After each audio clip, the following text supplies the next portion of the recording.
How's the audio? Testing, testing. Oh my god. It's not that loud. There we go. I think I had it like there. Alright. Oh, we're acknowledging me now? No one acknowledges me in the pre-stream chat? No. No. Don't. Don't. Why is it weird like that? Hold on. I think I might have scooched it a bit for the... I think I scooched the camera a little too much for the Game Awards there.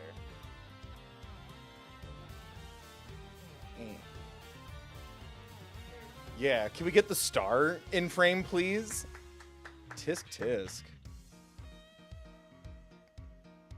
I was too busy crying over the hetero Ace Attorney fanfic.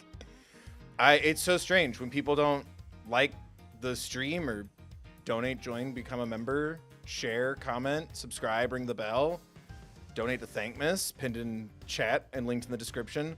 It's so strange when people don't do those things. I want to get rid of my Edgeworth body pillow, and I don't think it makes narrative sense anymore to have Phoenix and Edgeworth together. It just feels like such an unnecessary feeling.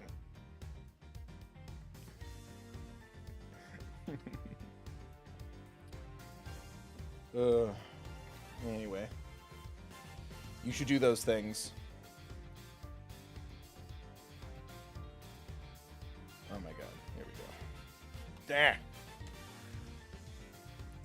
The USB for PlayStations is so aggressive now.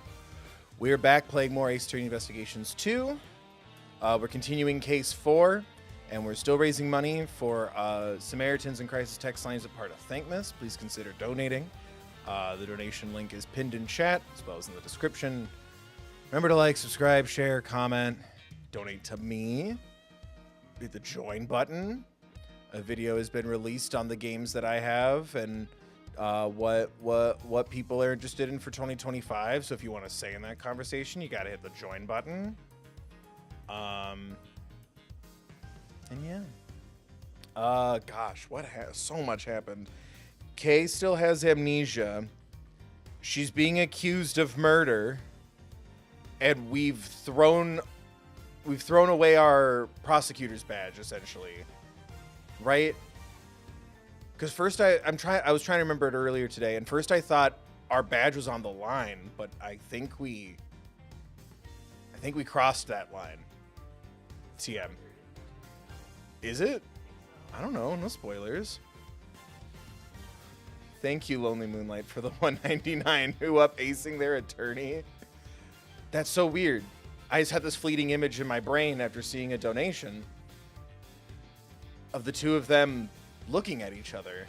That's so weird. And it's gone. I don't know. For a minute, I didn't think they were just buddies or roommates. Huh. I feel a tingling in my fingertips. I need to type and write this out. Oh, man. Anyway, I hope everyone had a good weekend. I think we stalled long enough. Oh, remember to hit that join button. Oh my god, my shoulders. I've been sitting wrong. Like today. Like I messed up my side and I had to go to the doctor the other day and they were like, well, it's not your appendix. And I'm like, I wasn't even concerned about that. Thanks, doc. So anyway, the side of my body is hurty. And it's probably because I sit like stupid. Anyway, I'm trying to remember what else. Oh, Franziska finally showed up. I've been waiting all freaking game for Franziska to show up. So we're uniting the family to get Kay's memory back, clear her name, and then figure out if I'm a man or a Muppet. Am I a prosecutor or a defense attorney? Yeah, this was, for some reason, I'm like, am I saving right now? No, load. Resume playing from this game save data? Gee, I don't know. No one's really hyping me up. I don't know. But yeah, please consider donating to thankmas. Oh my god, I just knocked the shit out of the mic right when I had it in the perfect spot. Wait, was I accused? Did I forget that part?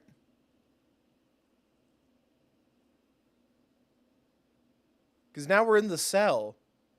This isn't his home, I would know. Did I get accused of the murder at the last minute? Do you remember? I've been editing real bad. Y'all better be watching my arcane videos on the main channel, because I am very butthurt at the lack of views and fun in the comments. It does appear that way, yeah. Is that what happened? Shit. I forgot that. Last time we were playing this game of the year didn't go to me. Yvel accepts no more counter-arguments and orders Kay's arrest again. She also mentions another potential suspect. You? My wife did this? What do you mean, once you catch up with Arcane? I waited. I didn't do it while everyone was, like, screaming, which, man. All I can say is I'm unappreciated in my time. And if I was doing it week by week when they were uploaded, I feel like everyone would be, like, yelling at me for my takes. And then when I get everything right, no one would acknowledge it or apologize. I'm bad at catching up with shows. No, it's fine. It's fine. It's fine. It's fine. It's fine. It's cool. No, it's cool. It's cool. It's cool. You're not even done with season 1. You need to watch all my Arcane videos. And this. Don't go anywhere. Once this is done, you need to go watch all my shit forever. I forgot that we were accused by my... Was that it? Is it because she's jealous that I also love Edgeworth? She told me that. Because it was drawn... Someone drew it. I forgot who. I'm so sorry. Someone drew it so that way Edgeworth gave me a little kiss while I nuzzled up. It was Nicole. Thank you. Well, because, like, the username on Blue Sky isn't Nicole, so it's, like, it gets jumbled. Oh, you're right. He doesn't have toilet paper. He's not going to shit in here. He's going to hold it until he gets home. It's Miles Edgeworth. Never thought I'd spend another night in here again. And they stripped me of all the evidence we'd so... No! And they stripped me of all the evidence we'd so painstakingly gathered. Even if they did let me keep Casey Garatsu pin. I can't help but worry about her. They'd better be treating her well. So true, King. Our daughter better be treated fairly. Really, anyone who's been accused of crimes. Yeah, we live in a society. We'll get to it eventually. The murder, it was me. Me. No, it wasn't. Oh, God. I remember looking down and the person in the red raincoat was on the ground. It was me, Mr. Edgeworth. It was me all along. All along. I'm the murderer. Murder.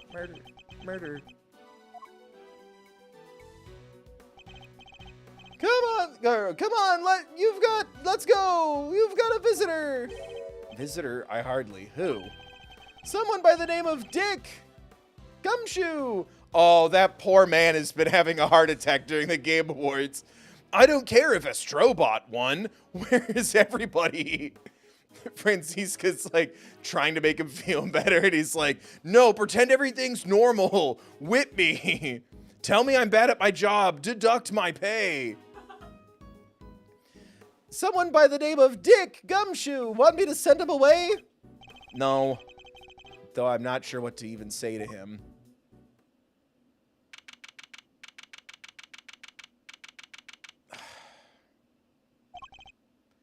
Wait there!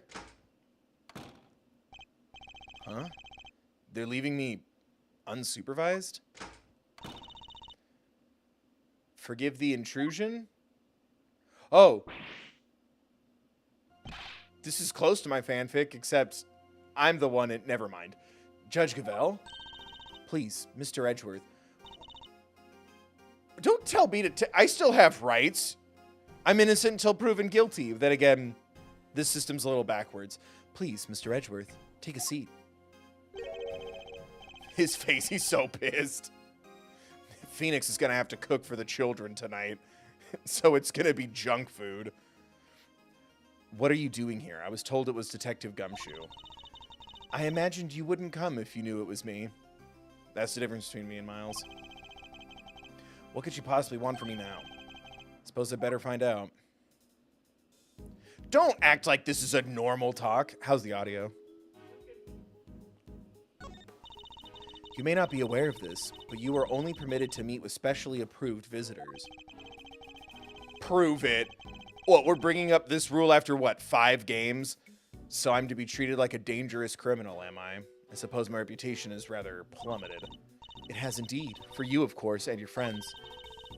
That attorney and the other girl were raising quite the fuss earlier. Fender and Emma. Where's Phoenix during all this? He is going to have an aneurysm when he finds out what's happened. I saw them launch some extremely heated words at one of the guards. No, you didn't. Please tell me my daughter didn't say the S or F word. No, you didn't. You may thank the goddess in that regard, for even she is too busy to deal with each and every infraction. They will not be punished for their bad behavior. Did you come here just to chit-chat with me? You must have a lot of time on your hands. Oh, speaking of which, Miss Von Karma is continuing the investigation. Are we going to be Franziska? Miss Von Karma is continuing the investigation where you left off.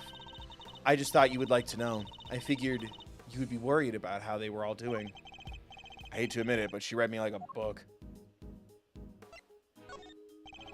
Let's cut to the chase, Your Honor. Why are you really here? I'm here simply to talk, nothing more.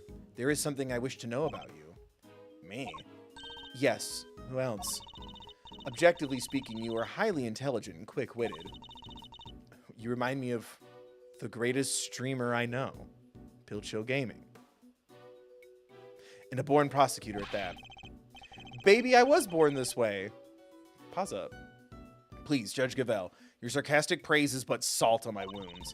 But I sincerely mean every word, Mr. Edgeworth, and it is why I fail to understand you. Take this latest case, for example. You were up against the very committee itself. You had no hope of succeeding.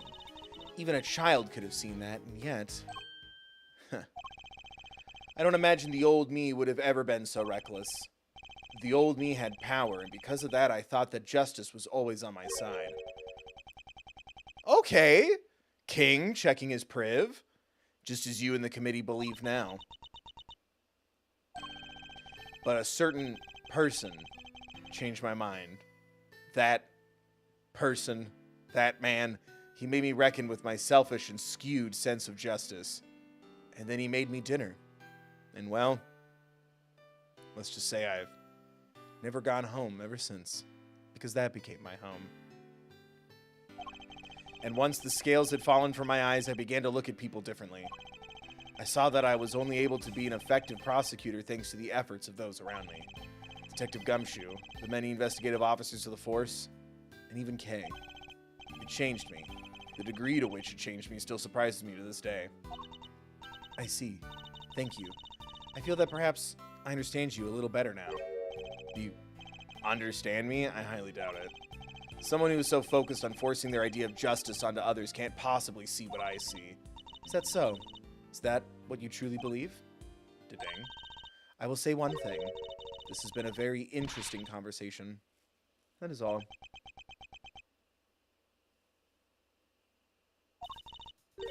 Before I go, there is one remaining matter. I was asked to inform you that the date of your hearing has been confirmed. It will be held today.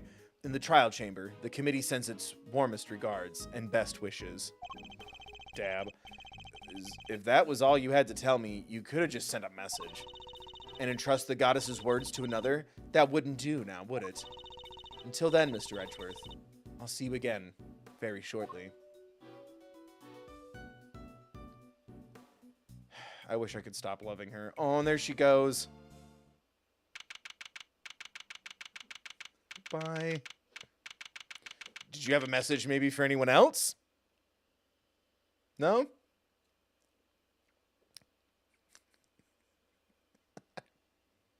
No, we haven't. We haven't raised anybody for charity. I'm not saying it. I'm not saying it. Like, subscribe, donate. Donate to thankmas. Pinned in chat. Links in description. Detention center holding cell.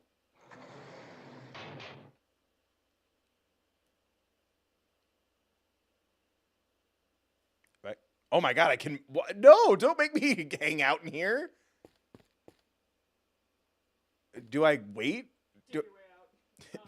Dig a tunnel, dig a tunnel, quick before the hyena come. Examine everything in the detention center until you hit your next. It'll activate. Boo, there's a poster in the corridor outside. We regret to announce that due to the warden's arrest, the Die of Destiny game will be No, we can't dimension the dice? There's no card games in here? Ugh. Inmates will no longer need to roll a die every morning to determine their meals for the day. That's so cursed. We wholeheartedly apologize to those who are looking forward to their daily casting of the die. Did anyone really need an apology for the cessation of such a ridiculous idea in the first place? Well, yeah, Edgeworth can't play tabletop games because he's a table bottom. Thank you. Thank you. Good night. Like, subscribe. I've barely spent any time in here, and already I can feel my personal appearance slipping. I may have given up my... Turns out he dyes his hair gray. Instead, like, he has, like, just, like, brown hair, and he just dyes it gray. I may have given up my badge, but I mustn't give up on myself. Huh? My collar, it's slightly creased. There. A tidy outside begets a tidy inside. Which is why it's more important now than ever to take... So true, King. Self-care King. Poggers. We stick out our giat for mental health here. There's a menu here on the table. Seems that detainees are able to pay to have their meals brought to their cells. Well, that looks good. Spaghetti? Spaghetti and mac and cheese lunch. Add linguine for only $1. Is the food cheaper in jail? New life hack. Spaghetti and mac and cheese lunch. Add linguine for $1. Basmati and brown rice special. For a limited time only, add regular white rice at no extra cost. I like basmati rice. It's probably for the best that I'm not very hungry. I'm not using this. There's a note on the wall next to the toilet. Sorry, we're currently out of toilet paper. Please make the necessary mental preparations before using the toilet.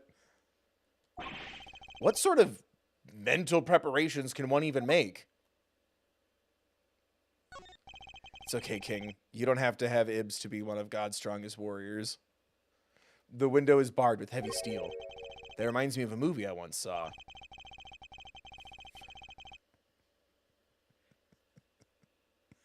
So much of the sex out have been your accolades. Thanks. Prison inmate hatched a plot to escape by using a file to cut his cell bars. And then the prison guard started making out with him. Turns out I was watching pornography. I won't be doing that, of course. For one thing, I don't have a file on me at the moment. But what am I saying? I wouldn't do it even if I did have one. A very basic bed. I can't say it was very comfortable to sleep on, however. I imagine Detective Gumshoe would sleep soundly on it, nevertheless. Miles? Edgeworth? Buddy? Sir? King? King? I suppose we'll probably never get to work. Oh, that's okay. Let him have his sassy little comments. He's having a day. But I don't have any regrets about the bet I've made. I will follow my own path to the end. The prosecutor's gambit path. Do I have another visitor? Oh, shit. Oh, no, Kay! Kay. Oh, oh. Her fingy and everything else. It's an extra step. Thank goodness you seem alright. That's a load off my mind. What voice did I give him? Shit. What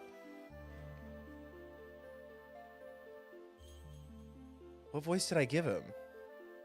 Is the such a heartwarming scene. Yeah. Is it that? Pretty sure. Such a heartwarming scene. It's enough to make a grown man cry.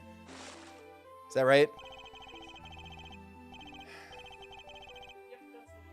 Yeah, y'all need to obsess with me a lot more. I've been editing my little brain into goo.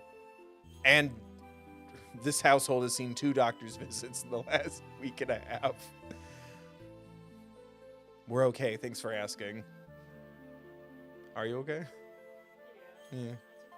You took your anti-inflammatory so you won't catch on fire? Good, good, good. But you're still not your usual cheery. I mean, you have to stay positive, okay? You didn't do anything wrong. In fact, I guarantee you didn't. Now, you have to let it go. I'm the murderer. I know that now. But you're not. You can't be. Why don't you have any faith in yourself? How can I, Mr. Edgeworth, when there's no me left to believe in? None at all? I don't think that's true. Before you lost your memory, we spent quite a bit of time together. And I dare say you left quite the impression on me. I upset myself. I was going to be like, he touches the adoption papers in his jacket pocket, and it's like, it's still not the time. So you see, there's still plenty of you left. That's why I believe so much in your innocence, and why you should believe in yourself, too. Thank you. But I can't.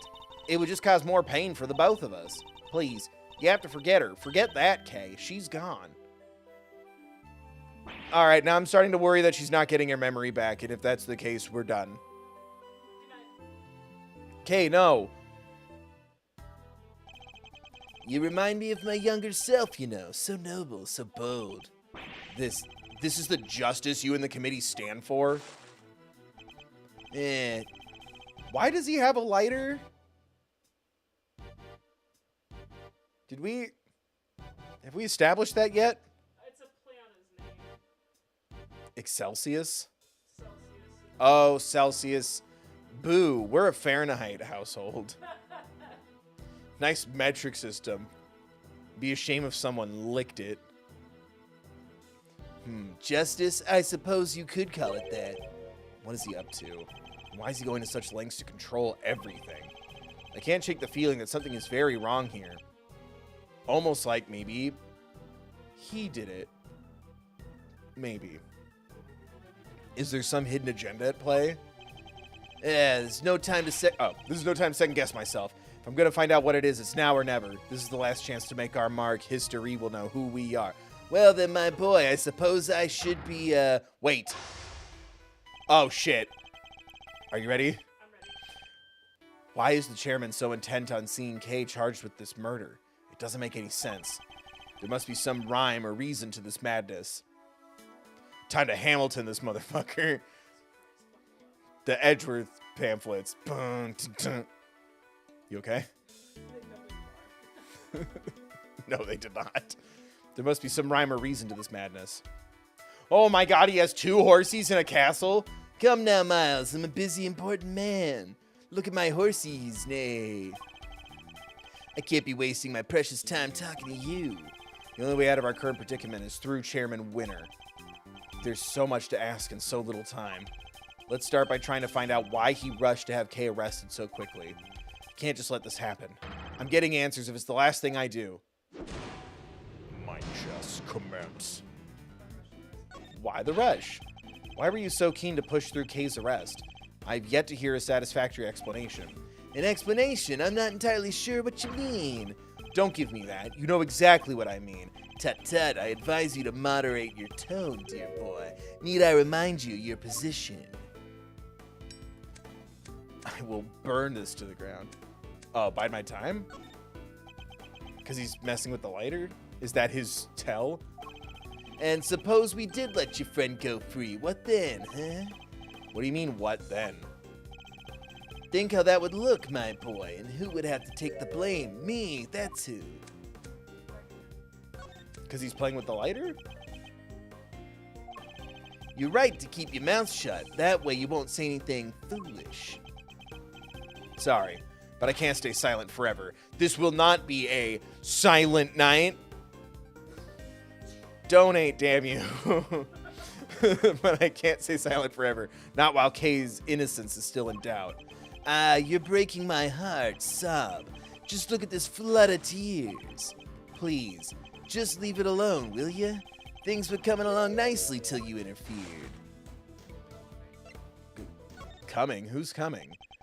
coming along nicely? That's a pretty strange way of putting it. It's almost as if you wanted Kay's arrest to happen. Certainly doesn't sound like the statement of an impartial representative of the law. Oh, you really believe in this justice crap, don't you? F in the chat for my horsey. You think so? Well, that wasn't my intention. Has it occurred to you that you might just be overthinking things a little? What are you, my comment section? Get out of here. Boo. We boo the theory deniers. There's some who've tried to fill the hootie hole, and they cannot. They will not stop us. They will not silence us.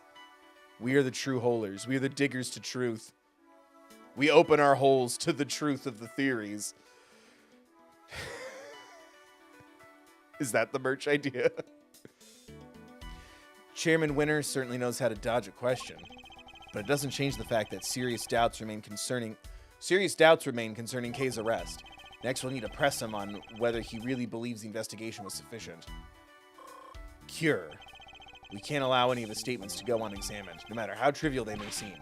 One of them may just give us the breakthrough we need. You were the one calling the shots, weren't you? You can hardly say your investigation was sufficient. And you're the one who called all the shots, weren't you, including the decision to have Kay arrested? Ho-ho-ho. Ho-ho-ho. Donate to stuff. I'm afraid I'm nowhere near as influential as you think, dear boy. You're the chairman of the committee. It doesn't get much more influential than that. Not that I care much about such things.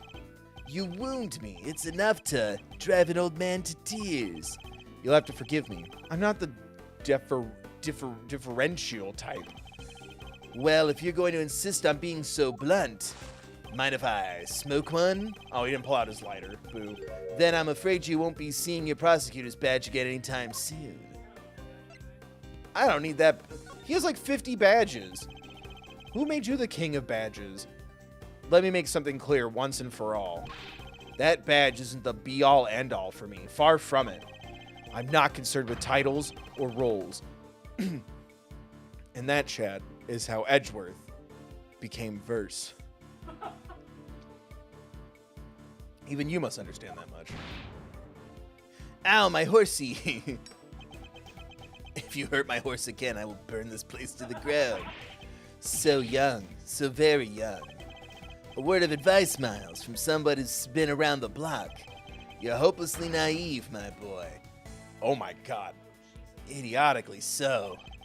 Well, that certainly got under his skin. He might be less guarded in his answers while he's in this state. Now's my chance. How much time did you spend investigating? How much time was spent on your investigation altogether? My, you really don't give up, do you? But even my patience has its limits, you know. What a coincidence. So does mine. Now answer the question. Do you believe that your investigation was sufficient or not? Youth these days. The youth these days are won't... What? We need someone to go through this... The translation. The youth these days are wont to be reckless. Makes me want to put you in your place. Healthcare for people, equality and rights. Caring about my mental health? How dare you? That's right. Mental health awareness doesn't just stop at the youths. Anyway, consider donating to thankmas. Linked in chat, pinned in description for Samaritans and Crisis Text Line. Speaking of which, that's linked in the description along with other resources. Should you or someone you don't need them, poggers, let's go. You're gonna regret that, my boy. Those are my Eras tickets. What? Bide my time. Joke's on you, the Eras tour already ended, so you were probably scammed. Well, maybe you do know your place after all. What's the matter? Scared? Oh. Hardly. I was just thinking about how best to proceed. Getting answers from the elderly requires sensitivity. They can get quite emotional after all, and they call us snowflakes. You have no common sense whatsoever, do you? Don't you understand your fate rests in my hands?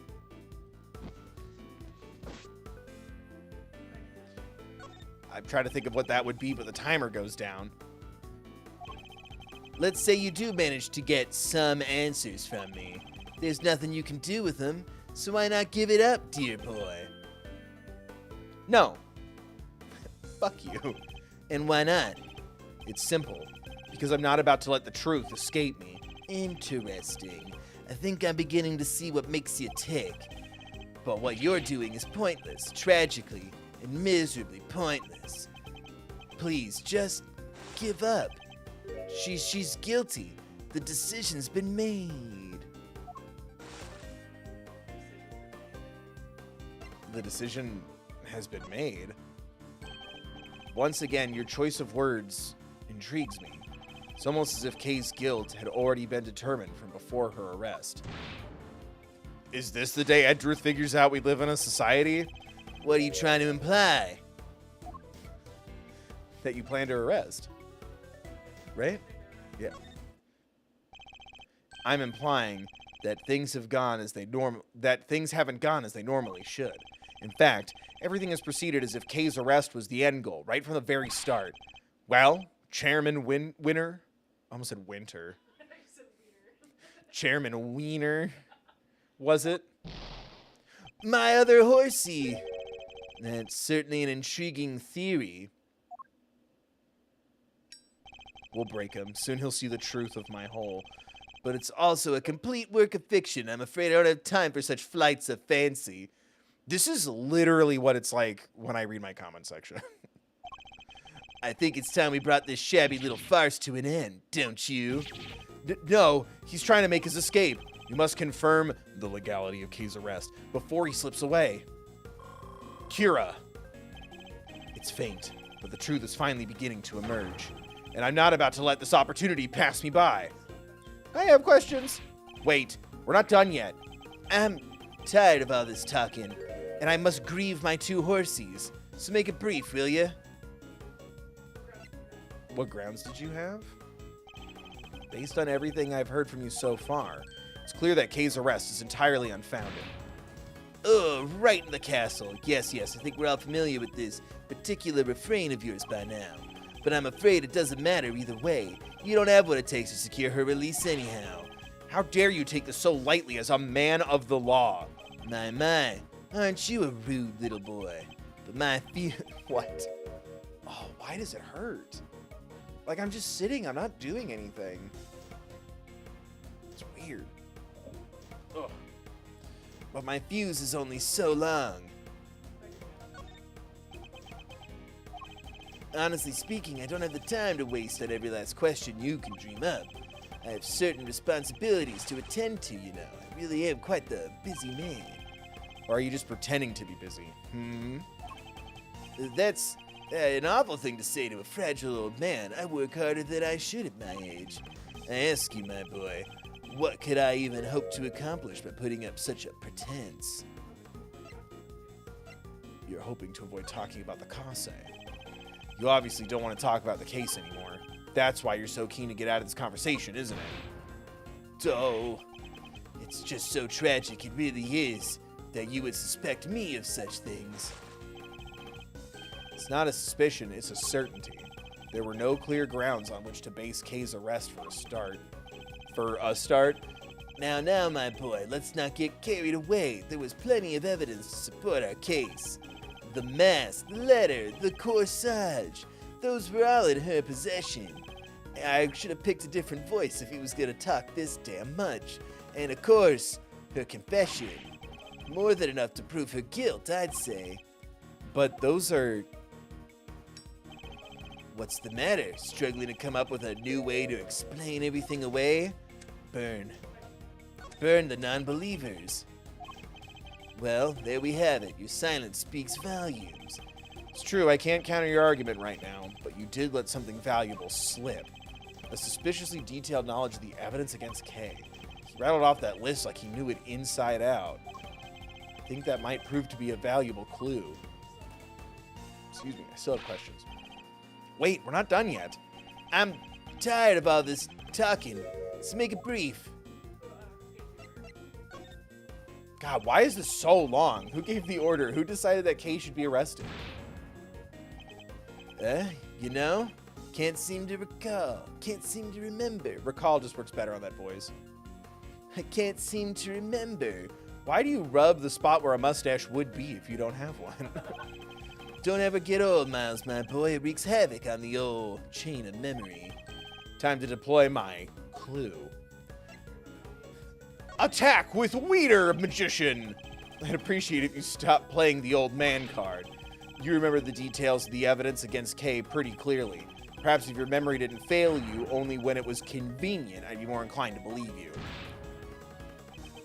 You attacked me. Where? I can't see. There. Diagonally.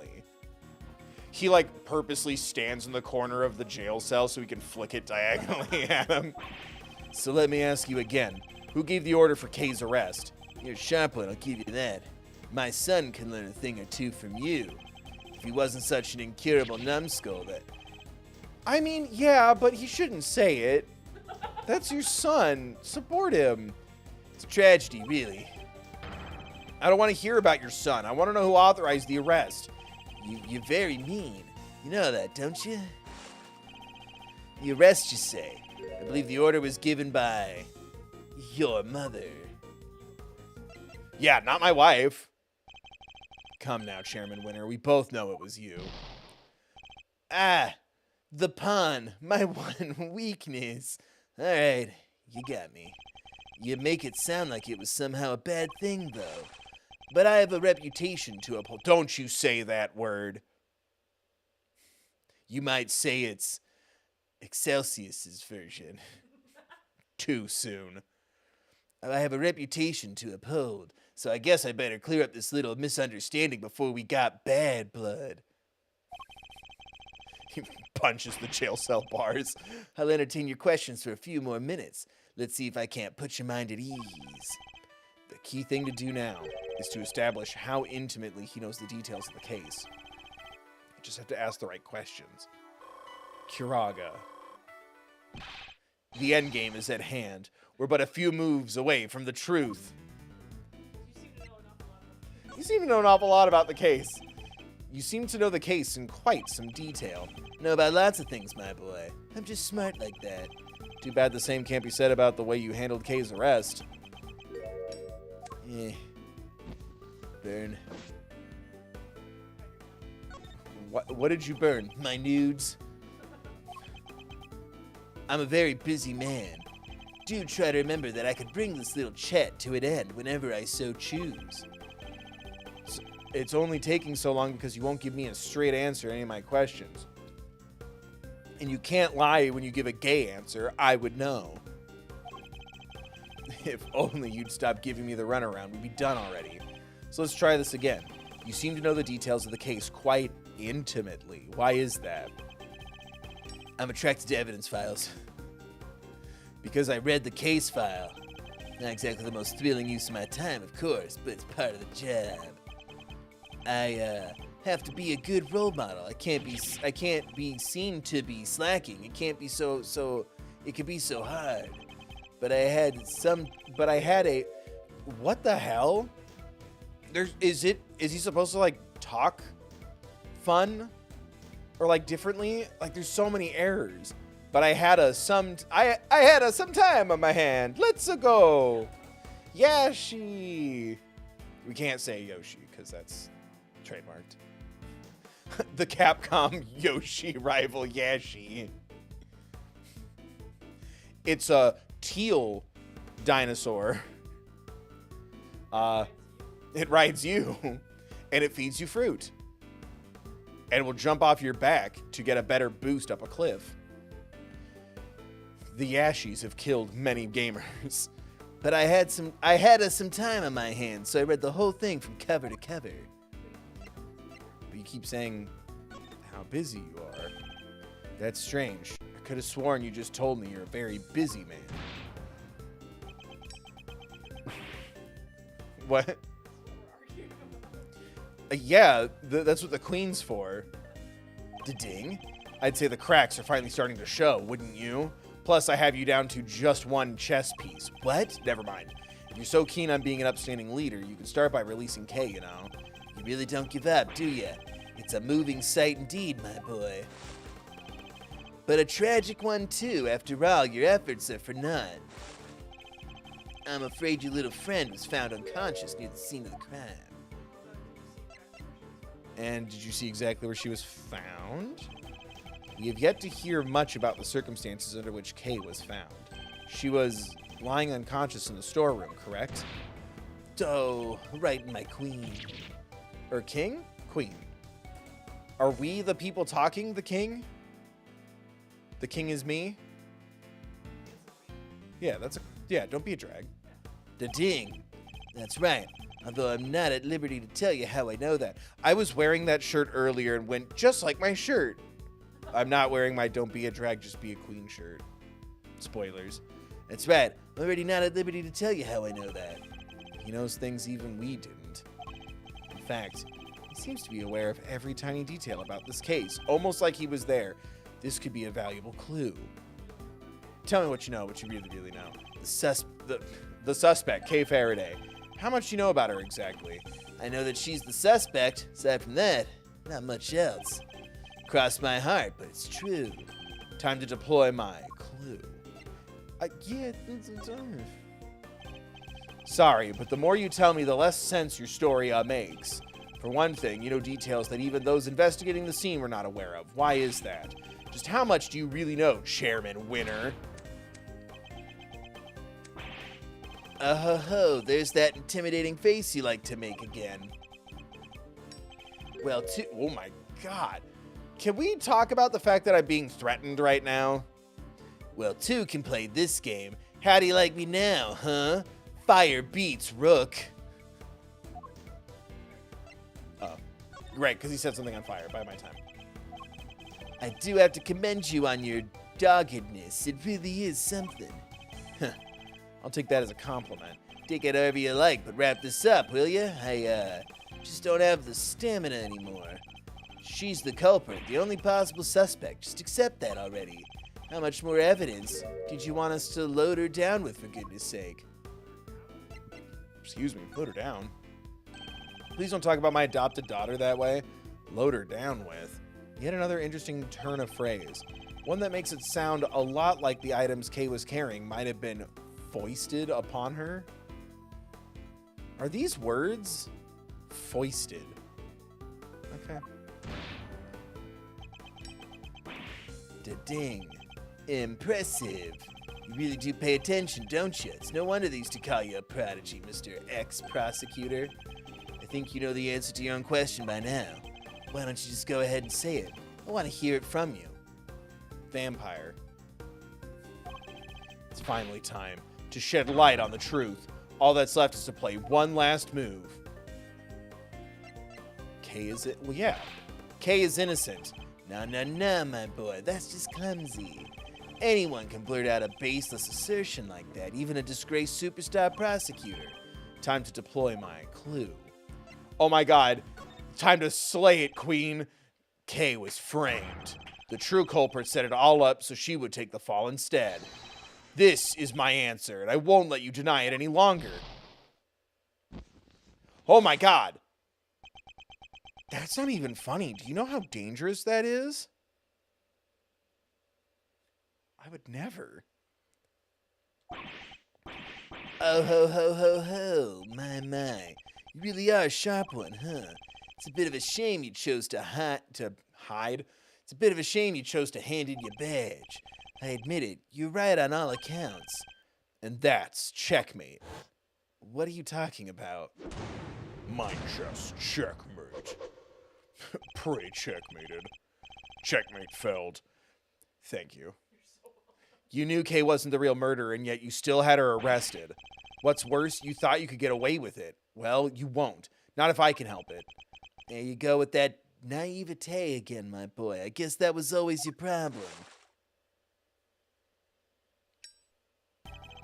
With the girl arrested and conviction secured, this whole mess goes away, and that's what will happen. But whose interest does a conclusion like that serve? The committee's, I suppose, and mine? You know, listening to you just now, well, really got the tears flowing, I have to say. It was poignant and heartfelt and sincere and utterly infuriating. Look, I'm not perfect, I know that, but your lack of sophistication in these matters is beyond the pale. You insist that the truth is more important than anything else. But would you say the same if you knew that the real value of the truth is? What are you trying to say? When you get to my level, you don't uncover the truth, you make it, little by little. Cape Faraday, murder. That's the truth I created. Yeah. Yes, my boy, that's what I like to see.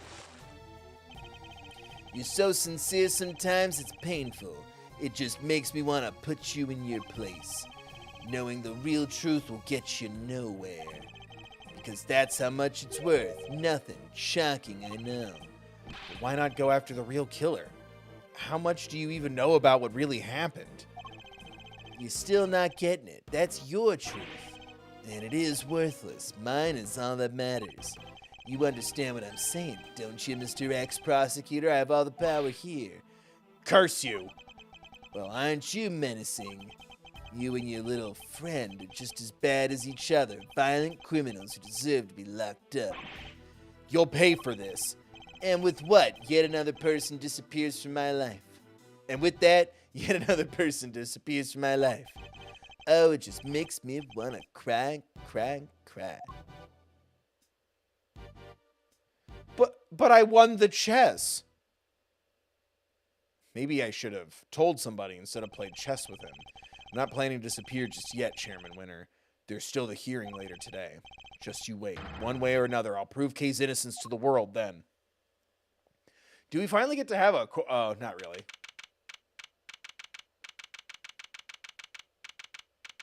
It's kind of a sausage party in here, isn't it? Oh, yeah. We've got a lot of hearts here. Hell yeah. 10 members over a majority are present. I hereby call this meeting to order. We are gathered here today to assess the professional competency of Prosecutor Miles Edgeworth. Here in the sight of the goddess, we do solemnly swear to pass fair and frank judgment. Fair and frank. Don't make me laugh. Verity, if you would be so kind as to summarize the case against Mr. Edgeworth. On April 5th, despite having been advised of the illegality of investigation he was conducting, the accused refused to desist and eventually had to be detained by myself and Chairman Winter. His actions compromised the investigation into the murder of a certain defense attorney. And despite having been presented with copious evidence of her guilt, he continues to insist that the suspect, one Kay Faraday, is innocent of all charges. Perhaps you could explain the details of the murder to us as well. Of course. On the morning of the 5th, the body of the victim was found here in the committee chamber. Further explanation will be provided by me, Eustace Winter, Premier Prosecutor. The floor is yours, Mr. Winter. The murder itself happened late on the night of the 4th. The victim was Miss Rosie Ringer.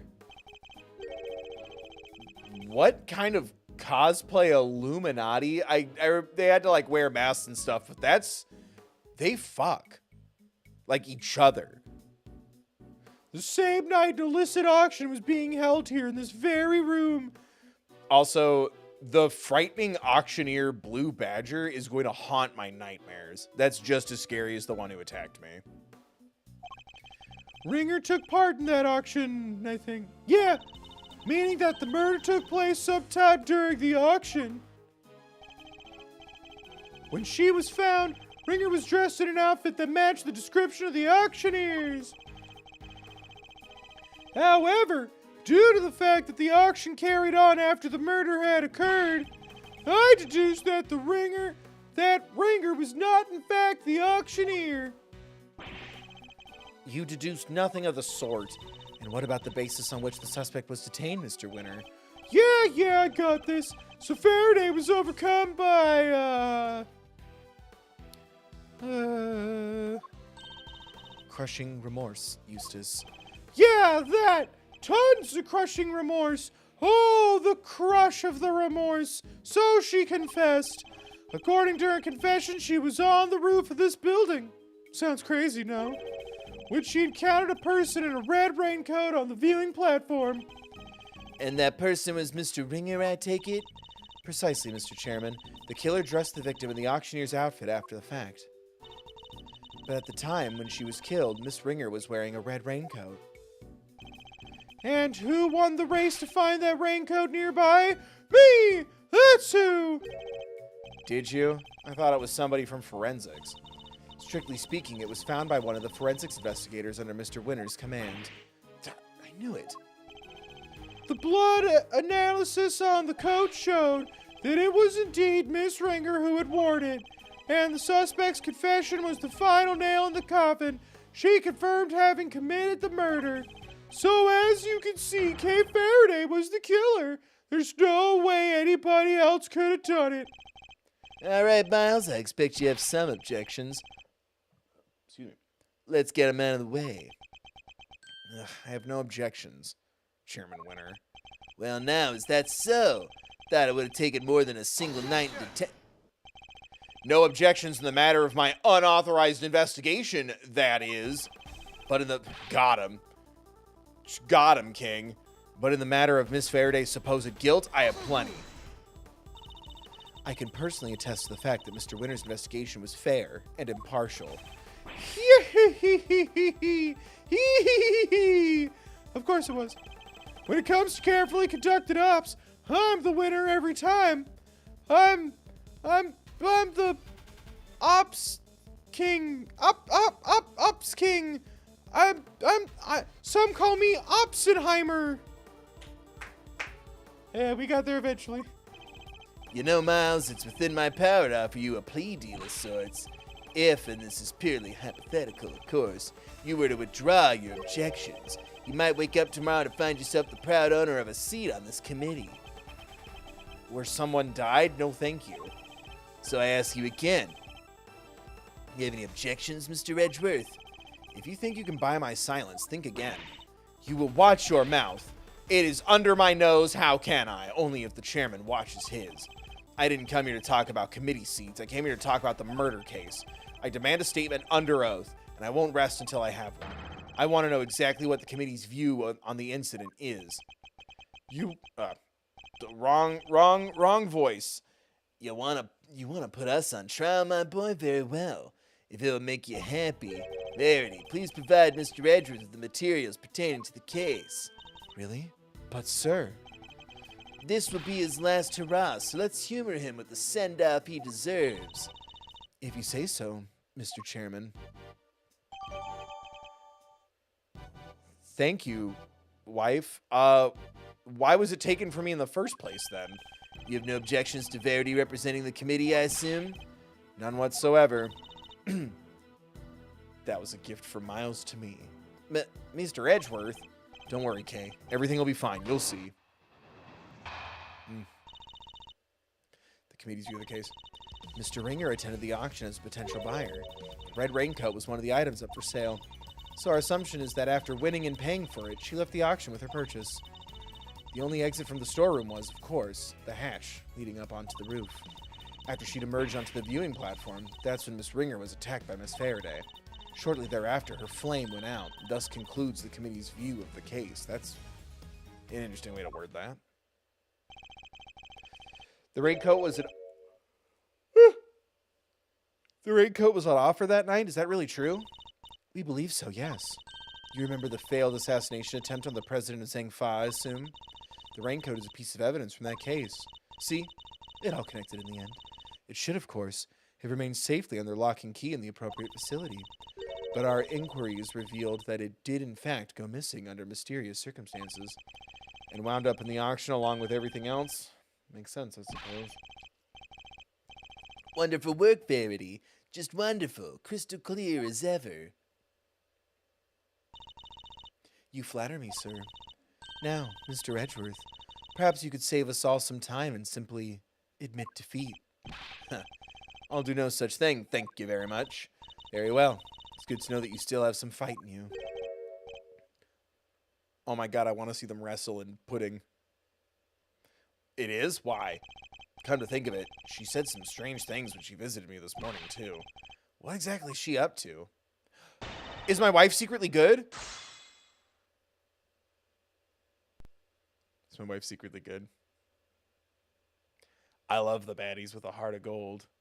She did this for me. Press to present. Ooh. Mr. Ringer attended the auction as a potential buyer. The red... What? The red raincoat was one of the items up for sale. So our assumption is that after winning and paying for it, she left the auction with her purchase. The only exit from the storeroom was, of course, the hatch leading up onto the roof. Well, there's also the elevator. If she emerged on the leaving platform, that's when Miss Ringer was attacked by Miss Faraday. Shortly thereafter, a flame went out. It's a weird way to word that. Okay, it's either the only way out is the elevator.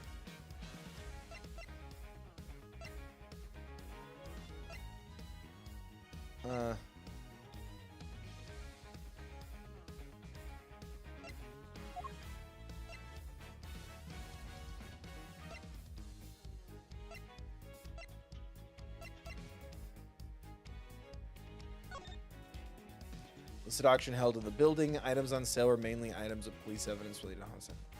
Together, all were wearing masks. Auction continued on after the murder occurred.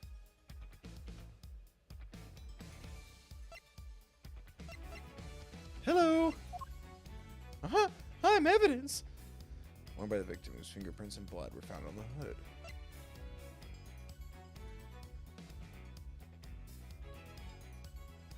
Yeah, is it the elevator with the picture of the ladder? So close. Right idea. Kind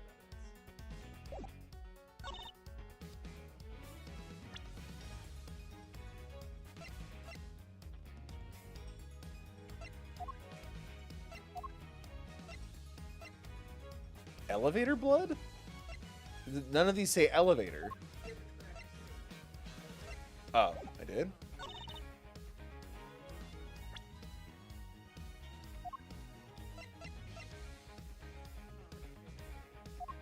Oh, a profile?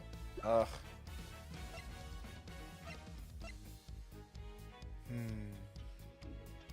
Sorry, what were we doing? She was a defense attorney and served in the committee alongside Judge Cavell. Oh, is it just bring up a lot of heart? It's to lead back into that. Oh, I didn't present.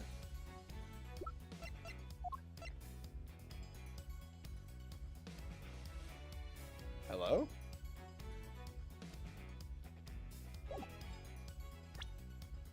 Are you sure it's not press?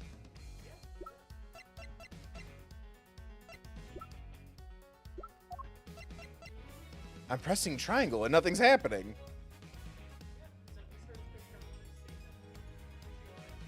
Oh, her picture, not her profile. I was right. The picture of the... I was like, it won't let me present profiles. You can't do this in this game. I was right, and you deterred me.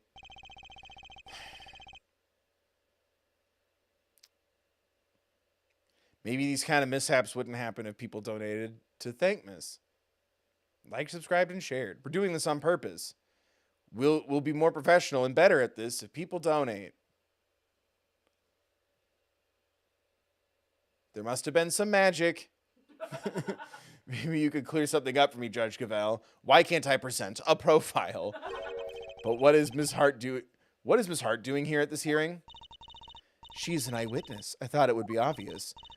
Well, now, I ain't really an eyewitness, more of an ear witness, I guess. I'm listening here. She's not exactly the most confidence-inspiring choice to help you make your case, is she? Oh, my God. Yeah, I don't know if I just, I laid down funny, but, this was the pain I was having earlier. I'm so scared. I'm going to get Madelined. That's what made me scared of, losing your appendix. I like to think I chose my allies a little more carefully than you, Mr. Edgeworth. Really? Really? Really? Then you should question them more thoroughly, because there's something she hasn't told you. Take a look at this. It's a photo taken by Miss Hart. Yes, in the storeroom, correct? What of it? According to your theory, the murder occurred up on the roof. But according to Miss Hart's testimony, she happened to witness the entire incident unfold in the storeroom, just before she took this picture. Wait, what? What? Wait, you're saying Cavell got it wrong? That's exactly what I'm saying. What? What? Miss Hart, if I may confirm your account of the events you witnessed that night, you saw the person in the picture, correct? I sure did, clear as day, and with my own 2 eyes to boot. And what were your impressions at that point? My impressions, this right here is a scoop of the century, something like that. Yeah, that makes sense. I was hoping for more of your impressions of the person in question. Oh, that there's a walking meal ticket. I'm making money here, like we say in Texas. You could get a whole slice of Texas pizza for that. That's why it's called the Big Apple, because everything's bigger in the apple. Seriously? Just a little joke. No need to look at me like I done said on your lunch. Old red raincoat, right? Why, I took one look and I thought, that's our perp right there. And therein lies the rub. For Miss Hart to have thought such a thing means that the murder... Wife, please don't interrupt my boyfriend. Oh, Mr. Edgeworth, when will you learn to use your words? It's an explanation of the facts that you require. You need only ask, you know. What do you mean? I assume you're about to raise the issue of the voices Miss Hart heard, voices that may be unrelated, in her head, telling her she knows best. Got me on the edge, I'm fighting. I gotta fight to find myself, me, and no one else. Oh my God, this is literally High School Musical 2. And Edgeworth is Troy. And Phoenix is Gabriella. P for Phoenix. Don't eat it. God damn it. Voices that may be unrelated. Unrelated? You could do better than that. Was one of the voices Miss Hart heard really even Mr. Ringer's? Hey, you kidding me, right? Them folks was talking crime-related turkey, or my name ain't lotta dang hot. Ah, but you did hear them clearly. Well, can't rightly say for sure, but I can't rightly say nothing and you'd know it. They was using voice changes. I done told y'all that. Precisely. Miss Hart heard voices, but those voices were disguised, which means we cannot even be certain that whatever she did over here had anything... We cannot be certain that whatever she did over here had anything to do with the murder. Objection! You look like you're on Lady Justice. It's awesome. Really? Yeah. There we go. Oh, no, she moved away from... Oh, I am Lady Justice.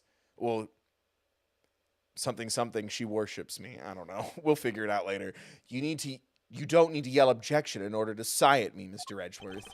Seems I overestimated you, Judge Cavell. Nonsense. Verity's the best of us, my boy. The very best. And yet she believes that what Miss Hart heard might not have had anything to do with the murder? Even supposing that that's the case, it doesn't prove the murder didn't happen in the storeroom. The incident happened before the victim was able to go up to the roof. That much we can say for certain. And I can tell you why. This proves that the incident happened before the victim went up to the roof. The naked mannequin. I'm assuming it's the code? Oh, there was no blood on the ladder yet, because we got that. Oh, blood on the hand. Yeah.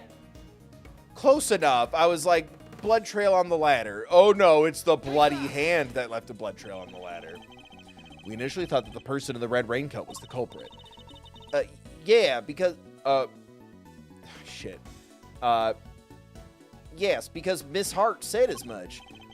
Indeed, she told us about the blood she saw in this person's hand. And turns out it was just aggressive hand stuff. Oh my God! And I doubt many people would have thought differently given her testimony. Ergo, if this person is the killer, then the blood we see would be from when they attacked the victim. But knowing what we know now, that this person is in fact the victim, it recontextualizes everything. The presence of the blood still shows that the picture was taken after the attack, but now it tells us something very important about the victim, too. This picture tells us that the victim does hand stuff. Was the ringleader? No. I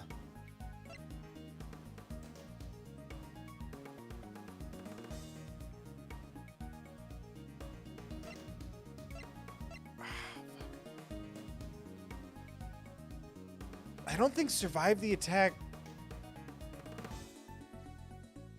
makes sense, or am I thinking of the wrong attack? Because there was two.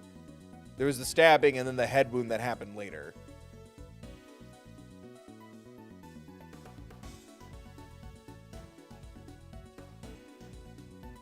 Is it survive the attack? Thank you. You're just looking at me so like you're one of the chibi animations staring down the camera. There's no doubt in my mind that the victim was attacked in the storeroom, but here we have photographic evidence of her standing upright and alive, albeit with a bloody hand. This can only mean that the hand stuff was too rough. That Miss Ringer survived the attack. The blood on her hand is from the wound she had sustained. What are you talking about? Who dies from a hand stuff? The wound wasn't on her hand, Mr. Winter. I imagine she used her hand to try and staunch a wound. That's right. While it's impossible to tell from this angle, the victim was already mortally wounded here. Oh, well, that certainly would change things, wouldn't it? It very much would.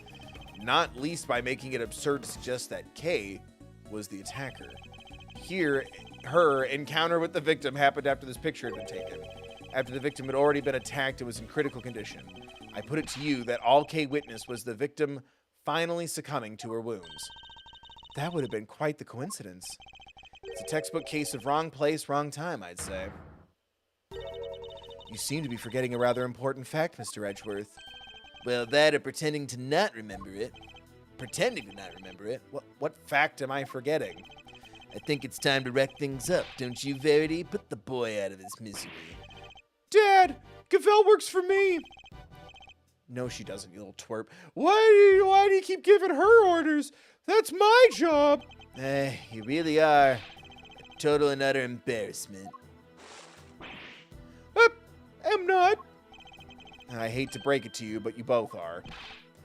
Go to it, Gavelle! Put Edgeworth out of, Oh, shoot, hold on. How does that dragon song go? Whoa, oh... The enemy? Put him out of his enemy. Out of his misery. Unlike some people, I actually watched Arcane and all the Third Bill's videos about it. Out of his misery, as you wish.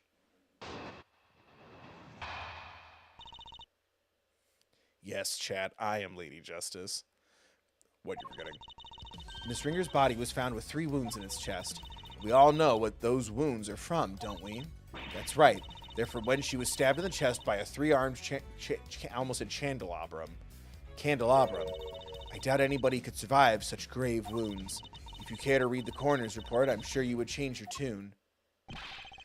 Nicely done, Gavelle! Now, Edge makes several objections. Yes, I'm afraid I will. What?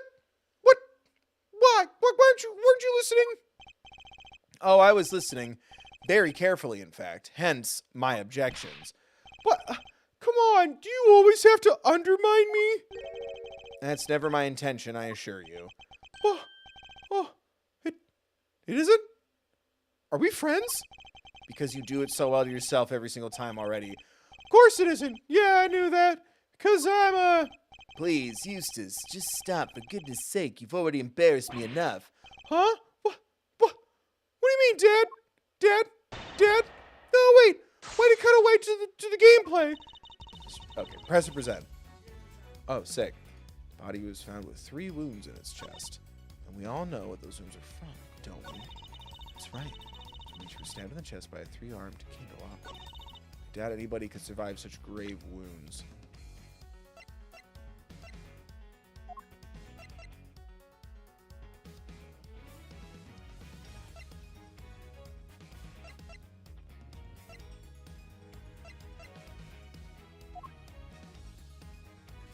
Objection, it doesn't look that bad. May have been.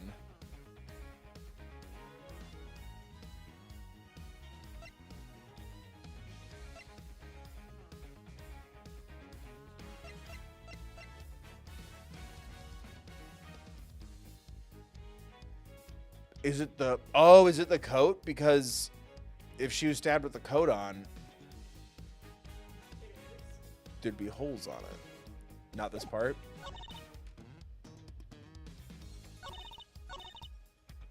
When she was stabbed in the chest by a 3-armed candelabrum. But there's no holes in the red raincoat. You'll float too. You'll float too.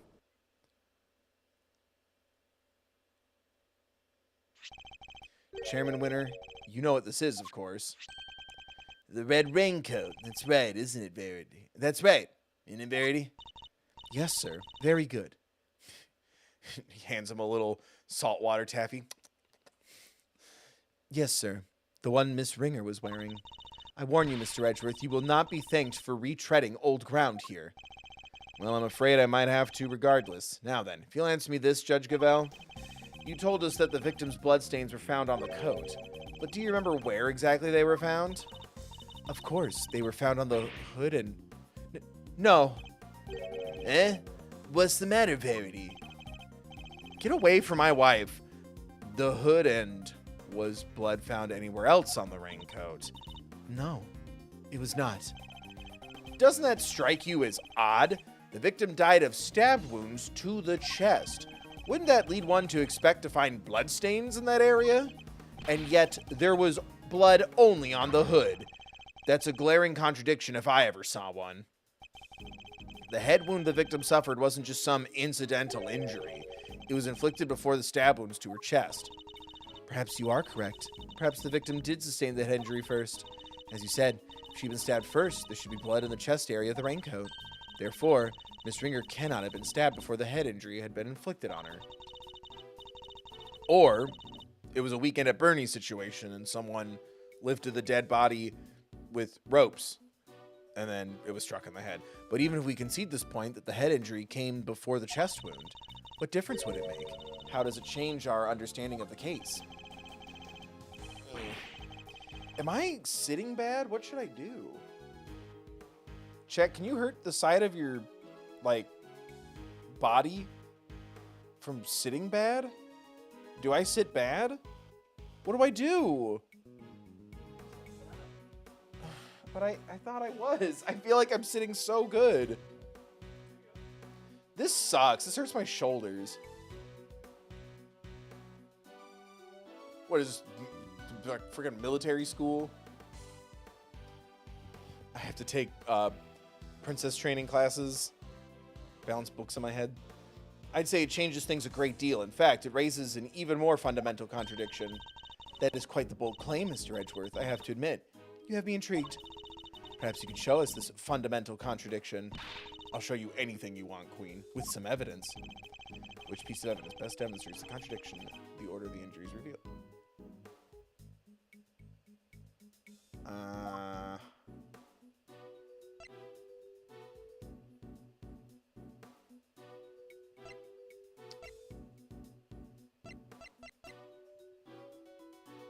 White jacket, white clothes, when she's following a mask. Age and gender could not be discerned.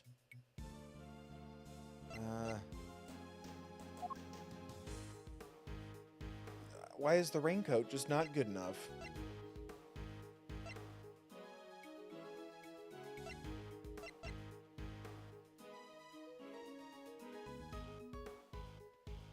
Oh, would it be the blood stain? Because if it was a head injury, no.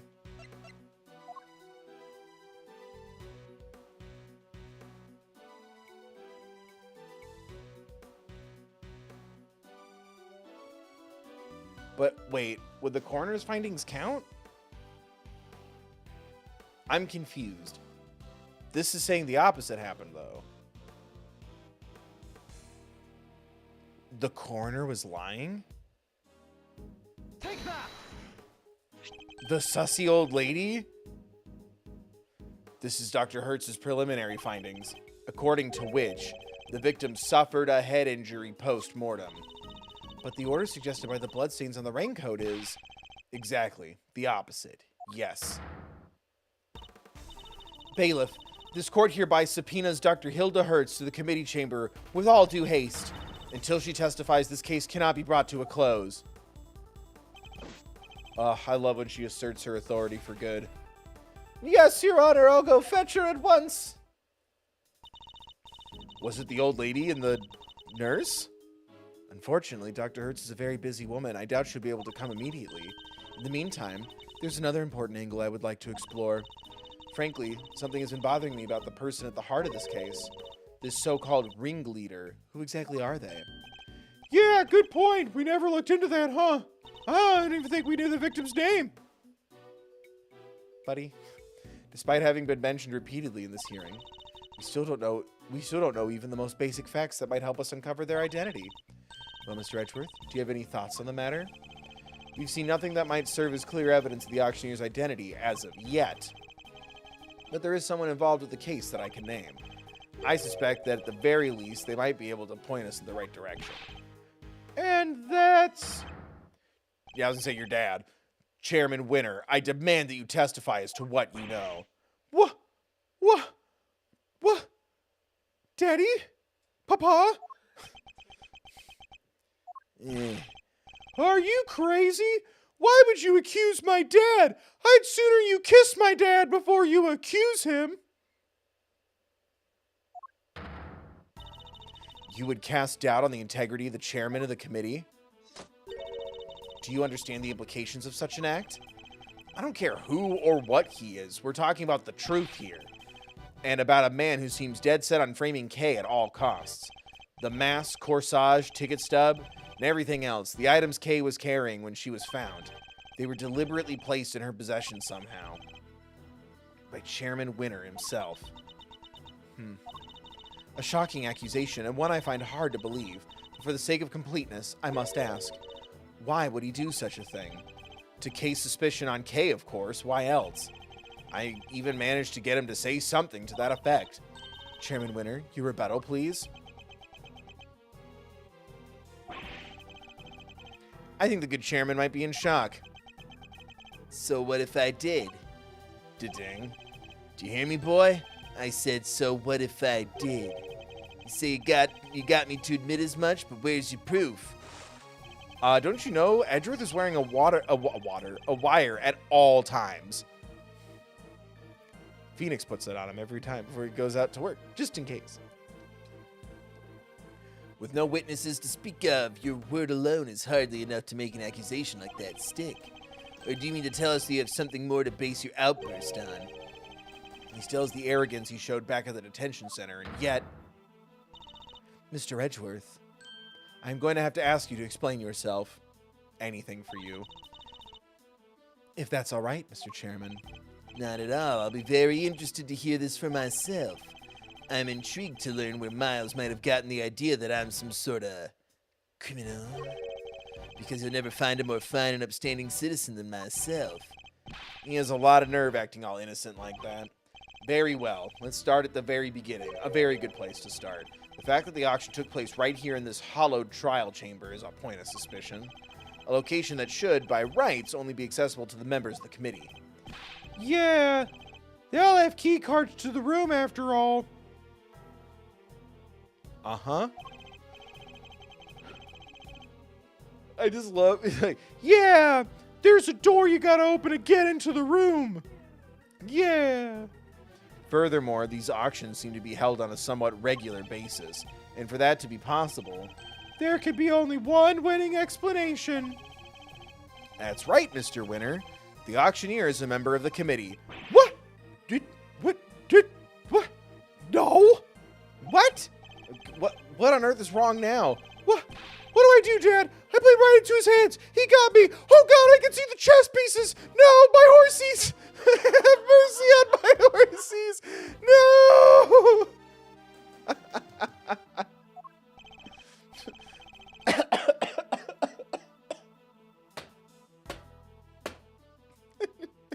I can see them. The chess pieces.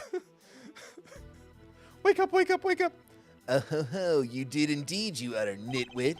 But Miles, my boy, you do realize that you've cast quite the wide net with your explanation. That's true. There are 11 members of the committee altogether. 10 given Miss Ringer's unfortunate passing. 10 potential suspects in all. Well, I guess they should all go to jail.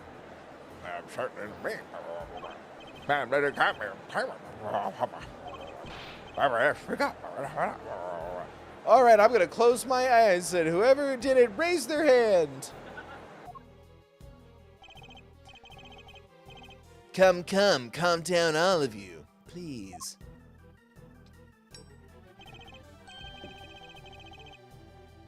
Well, Miles, is that all the proof you've got against me? Heh, you're very quiet all of a sudden. But it's too late to back out now. You accused a former chief prosecutor and current committee chairman of a crime. You will burn for this like the witch you are. I would tell you to prepare for the worst. But there's no preparing for what you're about to face. Oh my god, I don't like the zoom in. Ew. Know your place? His place is at home with his fiance and their children of varying abilities. One's a ninja, two are psychics, and Gumshoe's kind of like a grown-up kid. And Franziska's still in that like college age, so like she comes by to do laundry. Anyway. You've been forcing us to argue over every little detail for a while now. What, is this some sort of trial or something? Where the murder happened? Was this your first Ace Attorney game? Are we going over too many details for you, Pops? Where the murder happened, the order, the victim's injuries, some other things I hardly even remember. But you needn't have bothered, my boy, because it's all irrelevant at the end. Think about it. The suspect herself has already said she did it. That's all that matters at the end of the day, and her sentence will be lighter for it, so rejoice. We'll only kind of kill her. And there you have it. Feel free to pick holes in it as you see fit. Joke's on you. I'm the ace hole finder. I'm an ace at finding holes? How can I when that was barely a testimony to begin with? That man, he's a very powerful person, isn't he? It's okay, Mr. Edgeworth. Please. Just let it go. I did it. I'm the murderer. I even remember doing it. What? Kiddo, no. Hey, Juice, sit. Have you taken your acetaminophen? Your anti-inflammatory? You take your gummy vitamin? I don't like the purple ones. You saw a flash of something half-remembered, Kay. Nothing more. If you must believe in something, believe in your pop-pop. Believe me when I say you should believe in your own innocence instead. But I'm up against the head of the committee here. This isn't going to be easy. But he seems to think he's already won. Perhaps I can use that against him.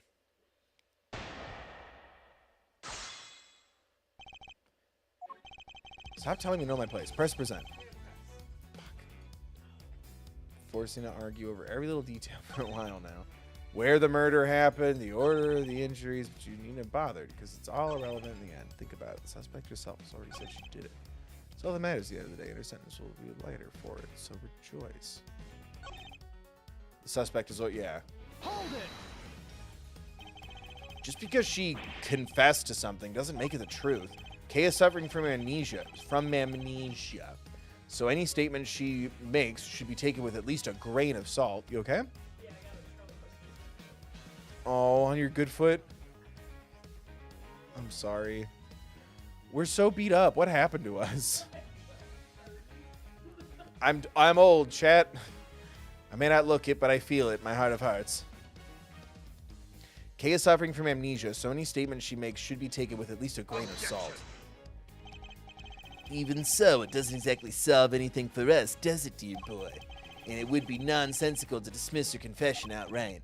Tell you what, why don't we ask her one last time, though? I'm sure she'll say, I'm sure she'll just say she did it again. Upon the slitted sheet I sit. Fine, let's do it. Let's ask her again.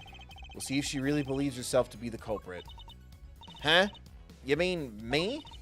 Is that really what you want, Mr. Edgeworth? This feels like if I didn't pick the right options, this is where I get the bad ending. You know what I mean? Is this really what you want, Mr. Edgeworth? If it goes badly, it could significantly weaken your position. I know, but there's no other way. I only request that I be the one to question her. You really know how to tug at an old man's heartstrings, you know. Fine. Ask away, on one condition. If this turns out to be a waste of time, that's it. I burned this whole place to the ground. We'll call the proceedings to an end then and there. Agreed? Call the proceedings to an end? You mean the hearing? Yes, dear boy, that's right. Perhaps you aren't a complete muddlehead after all. Now, just so we're clear, if we ask again and all that happens is the girl confirms her guilt, she's officially declared guilty on the spot. She will face the hellfire. Yes, that sounds like a great plan if I do say so myself. That's it? You just declare her guilty just like that? That's the gist of it. It's a big risk, but he's gonna find a way to condemn her either way if we don't do something. Okay? Yes? I know it's a lot to ask, but I need you to think. Do you remember anything else about what happened on the day of the murder? Anything that might help us prove your innocence? Why? Why are you still fighting it, Mr. Edgeworth? It's no use. I can't be of help to you. I'm sorry. I'm too scared to try and remember anymore. God damn. What if I remember something even worse? And if I did, I'd just be making more trouble for you. Please, just accept it. The K you thought you knew is a dangerous criminal. A criminal who let you down and betrayed your trust. Don't worry, Kay. You have nothing to be afraid of. I may not have known you for very long, but I know you well enough. And right now, I'd say I know you better than you know yourself. Oh my god. I'm okay. If Gumshoe was here, I think I'd be crying. He's sitting there with a Swiss cake roll in his pocket going like, she's gonna remember, she's got to. That one I think still fucked me up more than this so far. We'll see. The night's still young. I'd say I know you better than you know yourself. You would never commit a murder. You could never because you got this trading pin at the fair. You got a Gratsu pin, right? Yeah, thank you. That's a lot of health. You're the great thief Yatagaratsu, a noble outlaw who would never stoop so low as to kill. I think that's the first time he genuinely called her the Yatagaratsu. You're just like, ha ha ha, oh kids, and they're LARPing. Da-ding? No, kiddo, I can't do it. I'm sorry. Because all I can see is the one memory that's returned. I have to face it. Hold it! No. The only evidence of your guilt is the confession they forced out of you. As I said earlier, you have to believe that you're better than that. Or are you saying you don't believe a word of what I've been telling you? No, it's not that. That doesn't count as gaslighting. We're encouraging her. Right? Yeah. We're light gassing. Good guess. Good gassing. Good lighting. No, it's not that. You're trying so hard to help me, and you're risking so much for me. It's too much. You have to stop. I'm begging you. So that's what's going on. I thought it was strange, but now I see. The reason you're allowing yourself to be railroaded into accepting your fate is because of me, isn't it? Which is exactly what the K I know would have done. You're a good person, Mr. Edgeworth. Sorry to burst your bubble, kiddo, but I'm not. And I don't plan on becoming one anytime soon. Phoenix Wright from home just goes, yes. He's a bad boy. I don't plan on becoming one anytime soon. Anti-hero king. What's the lyric? Sometimes it feels like everyone's a sexy baby and I'm a troll on a hill. I don't know. There's only one Taylor Swift song I know, or two, I guess, intimately well. 3? 2. One's recent, 2 are old. So 3 total. Sorry to burst your bubble, but I'm not. I don't plan on becoming one anytime soon. Because despite all your wishes to the contrary, I'm still trying to help you. So you see, I've merely been servicing my own ego, regardless of what I put you through. Now let's try this again. See the good in yourself, Kay. Remember the noble thief you truly are. That memory of you committing the murder, you need to question it with all you have. That's all I ask. Please. Do it for me. For Poppy. Papa. For Didi. For me, your legal guardian.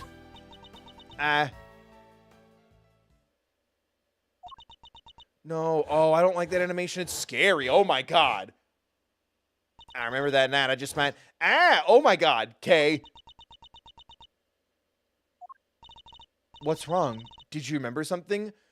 That's why I love my wife. Because she cares at the end of the day. Did you remember something? Oh ho. It'd be like some cliche movie plot if she did. A cow. Oh, we're fucked. Let the cow take the stand. Is it a moo cow? Mr. Edgeworth, if you could perhaps ask her for a few more details. Well, Kay, what can you tell us about this, cow? I remember now. The person in the red raincoat, she had it in her hand. Oh, it's the little guy. Actually, that's a bull. A stuffed cow. I can see it so clearly now. Are you sure, Miss Faraday? Are you absolutely certain? Yes, I'm quite sure. Then this court acknowledges the defendant's latest statements as new testimony. Have you lost your mind, Verity? We can't accept testimony like this. We don't even know what sound the cow makes. Yeah. With all due respect, Mr. Chairman, information pertaining to the victim and her possessions is new and highly relevant evidence. Thank you, wife. Thank you, boyfriend. They got this. Shut up. My love interests are talking. Need I remind you the addled state of her memory? It is not in the form of a chain. It is in oblivion. No, this simply won't do. Addled? But if we claim her memory is unreliable now, then our own argument is weakened, sir. You said yourself only a few minutes ago that thanks to the suspect's confession, we need not worry ourselves over the final... She does this to me. It's her beauty. It's her grace. Worry ourselves over the finer details, did you not? Were we to call the validity of her memories into question, then we must also call into question the confession on which our entire argument is based. Is that really the most advisable course of action? Yes, you're right. Proceed as you see fit, then. Thank you, Mr. Chairman. She knows he did it. We're still in the game, but only by the skin of our teeth. Oh, I get it. Skin in the game. Edgeworth understood old slang. And one more line of Hamilton. And only thanks to Judge Gavel's intervention. Because she is perfect. It's almost as if she was on our side for a second. I didn't do it for you, Edgeworth. I did it for him. She opens, you know that like gif where it's a locket and it opens up? The third bill, my beloved. I'm in her war locket. Well, Mr. Edgeworth, the stuffed animal. I believe the cow in question is this thing here, Your Honor. Hello. We found it in the storeroom and believe it is yet another auction lot. Confirmed little guy. Oh my god. Wait, that's... Huh? Do you know something, Gavel? No, it's just not what I imagined. I suppose it is a rather odd thing for the victim to have been carrying.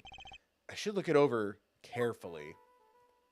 Whee! He's just playing with it. Oh, boy. Oh. Is it thing on its head? It's a sunflower seed? Oh, cherry blossom petal. Meh. Oh, that proves it. Yeah. There's a cherry blossom petal caught in the fur here. There were petals on the raincoat too, and a cherry tree and a cherry tree in bloom up on the viewing platform. It would definitely appear that this was taken outside at some point. What did the victim want with this thing? It's a cute little guy.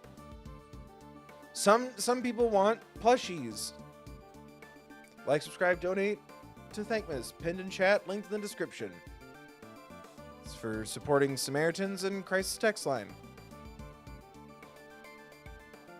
Now. Do now. Or no more plushies. I'll show you all my plushies. How about that? What's a good fundraiser goal? Increase the horny and the hot takes? Show all my plushies? Can't think of anything else. Change the color of my hat? But what did the victim want with this thing?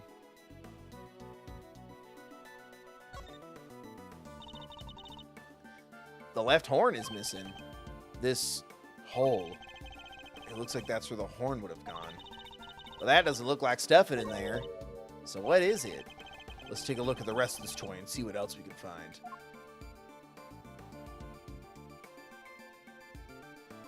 Usually it's like there's like a seam by the butt. Hello? I don't see anything else interesting. Whee! He just starts tossing it up in the air. Whee!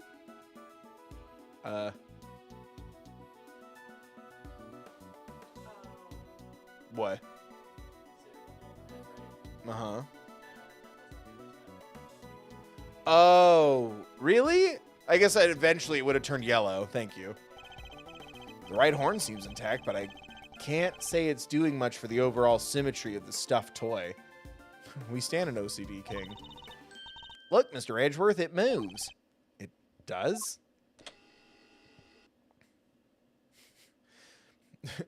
The code to the safe is 1234. I think the code to the safe is 1234. Also, it's 8:30. No? No one appreciates that reference to the first, like, 2 cases? No? Fake fans. It sounds like sand being crushed? It would seem there's a recording device hidden inside. Just I'd kid up 1,000 children before I let this company die. Sick reference, Bill. Thanks, chat. Say that you laughed. I knew it was you the moment I laid eyes on you. You can't hide that burn from me. Nothing to say for yourself? I've waited so long for this day, and now I'll finally have my revenge. There! Could this be the moment of the murder? And someone made a recording of it. Broken plushie data updated my organizer. Hey, that's them right there. Them's the voices I heard. Sure as eggs is eggs. What? Unfortunately, we have no way of verifying when these voices were recorded. It's possible they have nothing to do with the murder, if only there was some accompanying video footage. You got bugs in your ears or something, lady? I done told you. Them's the voices I heard. They were telling me to burn things. And we already know the victim was holding that thing, right? So it's gotta be from when she got. Yes, it is a possibility, but a weak one without more than your word to back it up. We need something credible. We need. Yet again, she seems to be stepping in. Stepping in help? Queen, you stepped in something. Oh no. Just an excuse to have me buy her new shoes. Am I right, gamers? Sorry, Queen, you stepped in help. She seems to be stepping in help. Judge Cavell, I think we all know the voices are from the moment of the murder. Consider for a moment the words we heard one of the speakers say. I knew it was you the moment I laid eyes on you. You can't hide that burn from me. I believe we have something that could explain what these words are referring to and how it's all related. Which piece of evidence proves the voices are from when the murder occurred? It's because yeah. Normally I would say profile. It's just because the burn on the hand. Yeah. So just the findings, does that count? Thank you. I hate when I feel like it could be like 3 different things. The coroner's preliminary findings? How do they prove anything? Oh no, do I have to pick the word? What on this page shows the voices must be from the time of the murder? Jesus. Sometime last night, cause of death is set through puncture rooms. Victim also suffered a head injury. Prominent burn mark. Should I just burn? It's a Hamilton reference, obviously.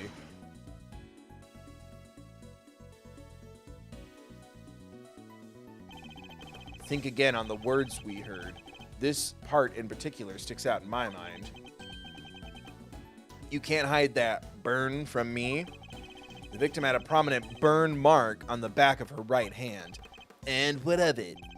According to Kay's testimony, the victim was carrying the stuffed cow toy, and a burn mark, an identifying mark unique to the victim, was mentioned on the recording it captured. Huh! That's just a coincidence. Stuff like that happens all the time. Every time I have an owie on my hand, there's a mark. What, are you saying I did it? Right? I'm not so sure that it does, especially not in this case. The court accepts that the recording may be from the time of the murder, in which case one of the two voices must belong to the real culprit. And based on the content of the conversation, it seems likely it's the one we hear the most. But that still doesn't tell us anything about the killer's true identity, or even if they're male or female. Or, oh, what's the other? Oh, come on, it's like binary, but it's not. Oh, it's on the tip of my tongue. Oh, it's like,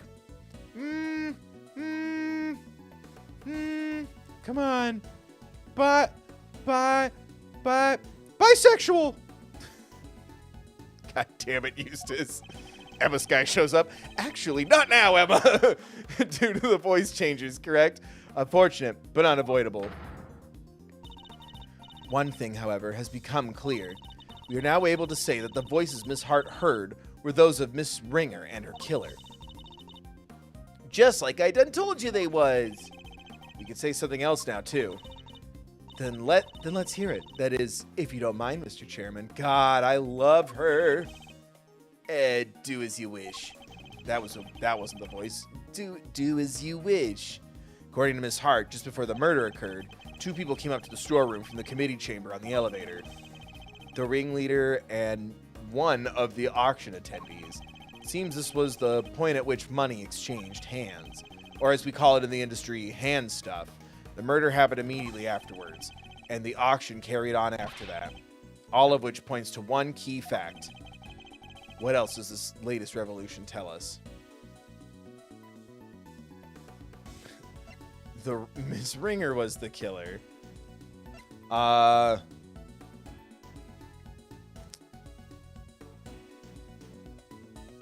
Did we confirm that she was the ringleader? Oh no. I don't remember. No, we don't know that she was the ringleader.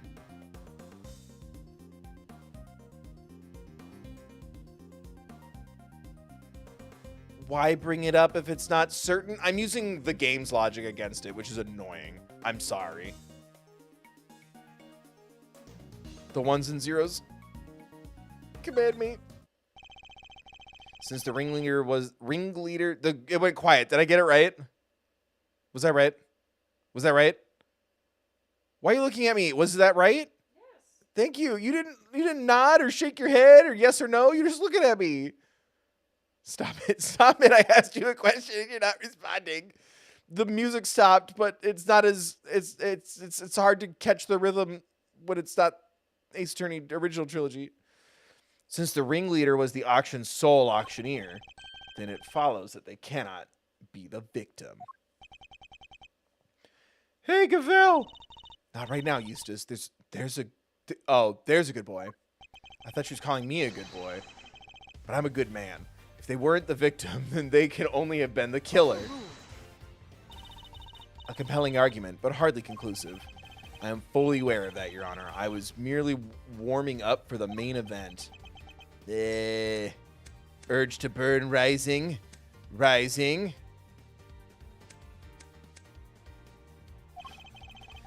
There were certain traces left on the scene that seemed to suggest why am I bad at talking today? That seemed to suggest that the ringleader was the killer. Then please hurry up and show us. What is something that was placed on the scene that points to the ringleader as having been the killer?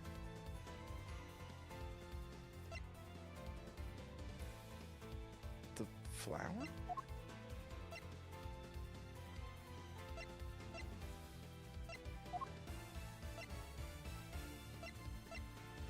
Placed on the scene. The appearance? The outfit?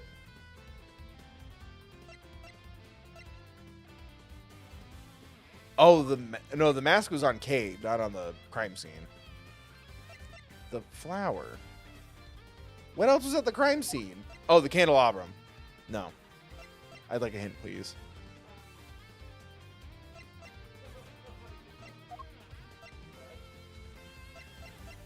The committee chamber blood?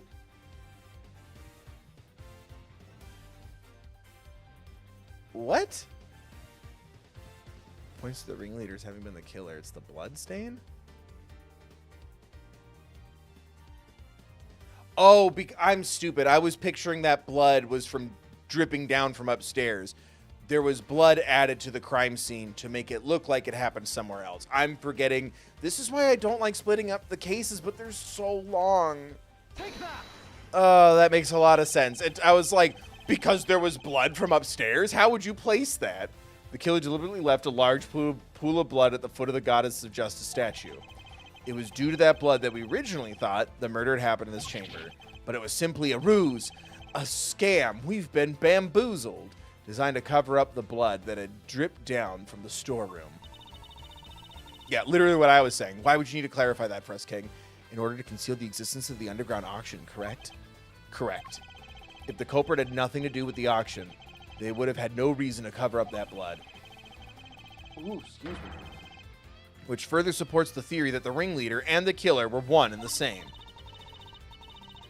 I guess, but wouldn't the people participating in the auction also want to keep it a secret so they don't get in trouble? It's fine. I'm just happy that they're getting along. This is everything I've wanted, except I'm not there. And as to the identity of the ringleader, do you have anyone you'd like to name? The auction is always held in this committee chamber, with its storeroom located just overhead. So at the very least, we know the murderous ringleader has some connection to the committee. Look at the time. I gotta go, I left the window on. Yes. And you suspect me, correct? As the committee's most powerful member, that should hardly a surprise, right? Edgeworth, you good? Is that the twist? Edgeworth's like slowly having like an aneurysm because he's so stressed out. You're a fine prosecutor. Damn fine. That much I'll give you. But as I think I may have mentioned already, you're also hopelessly naive. That's such a waste of paper and trees. You've got nothing, dear boy, have you? No evidence whatsoever, unless you got something to share after all. Do I have any evidence to show that Chairman Winter is the murderer? I think so. No? Sorry, no? I don't? I feel like I could prove it. I don't. It was Chairman Winter himself who brought up the fact that I suspected him. And he seems confident right from the get-go that he's untouchable, which means he knows. He knows I have nothing. Oh ho ho, well Miles, my boy, time to pay the piper. I've always wanted to say that. Piper. Verity is all yours. Wait. Oh shit. Hey, wait, dang it, I just remembered something. Like we say in Texas, I'm remembering him. Huh? What? Did you have amnesia too? Whoa. You know, sometimes I think I have amnesia. I just forget everything that we've been saying. Nah, just done come to me. Flash of inspiration, you know how it is. Very well. Say your piece. What are you doing, Verity? Mr. Edgeworth has made it clear that he won't give up until every last lick of hope has been extinguished. She said lick. So extinguish we must, lest he try to drag us through this excruciating process again in the future. Okay, yeah, what she said. I don't quite get it, but it sounds pretty cool. Truth sounds good. Just a little gold star. Puts it on his jacket. Yay! Oh, my God. What? Jammer, hey. Trying to recall vital information and whatnot. Don't worry, Dad. I'll help Gavel bring this to a winning finish. We'll show them how wrong they are. Fine. Let's hear what the witness has to say. You heard the chairman, Miss Hart. If you would be so kind. Well, all right then. Here goes nothing. The facts, Miss Hart, and nothing but the facts, so help me God.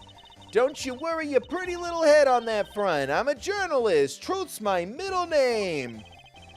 Color me officially worried. So the ringleader's the killer, right? Which makes the victim one of them auction goers, I hardly. Thing is, that don't add up. I counted 11 people coming down that hatch, see? Then the murder happened. Then the auction started back up again. Now I had me a look downstairs right after that. No. And wouldn't you know it, there were 11 little duckies all lined up in a row again. How? And you're sure of this, Miss Hart? Sure as sure can be, you gavelship. Back off, Lotta. I will kill you. Saw him with my own two peepers. Peepa hardly. So, 11 before the murder, and 11 again right after. 11 minus 11. Okay, hold on. So if I take the 1, turn into a 0, that turns the 1 into an 11. Wait, that's a thingy! I'm glad I nailed that. A thingy! A contradiction, Eustace. Do try to keep up. Miss Hart, did nothing really change at all? I done told you already. They carried right on again like nothing ever happened. Oh, except for, it wasn't nothing much, but, what is it? That little old mallet doodad. Can't have yourself an auction without one. Kinda like the one... Nuh-uh. Shut your mouth. Kinda like the one Missy over there's got, but different. Very different. The auctioneer's hammer. That's the bunny. I done heard that thing banging and clanging right the way through, then nothing. Just like that. So the noise of the hammer stopped midway through. Could it have something to do with the murder? If what Miss Hart is telling us is true, we have something of a problem. Namely, that if the victim is neither the auctioneer nor one of the attendees, your entire theory cannot stand, Mr. Edgeworth. Chalk one up for justice! Eat that, Edgeworth! Eat it! See, Mr. Edgeworth, there really was nothing we could do. No, there must be something we're overlooking, something we still don't have an explanation for. I just need to think. If I can't, Kay is... All right, kids, do we finally have all our answers now? If so, I expect you to make good on...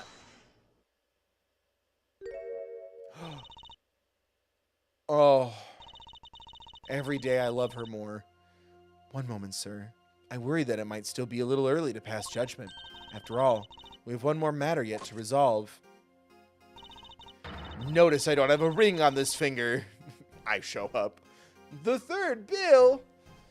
And until we do, we cannot claim complete and total victory over Mr. Edgeworth. Dang. Is that not so, Mr. Edgeworth? Frankly, I expected you to have raised your voice by now. Aloud, hold it, perhaps. Oh, yes, of course. Hold it. Once again, she's rescued us from the jaws of defeat. Very well, let's get this over with, shall we? What is this one matter that still remains? Why, the contradiction in the coroner's report, sir. That's, I'm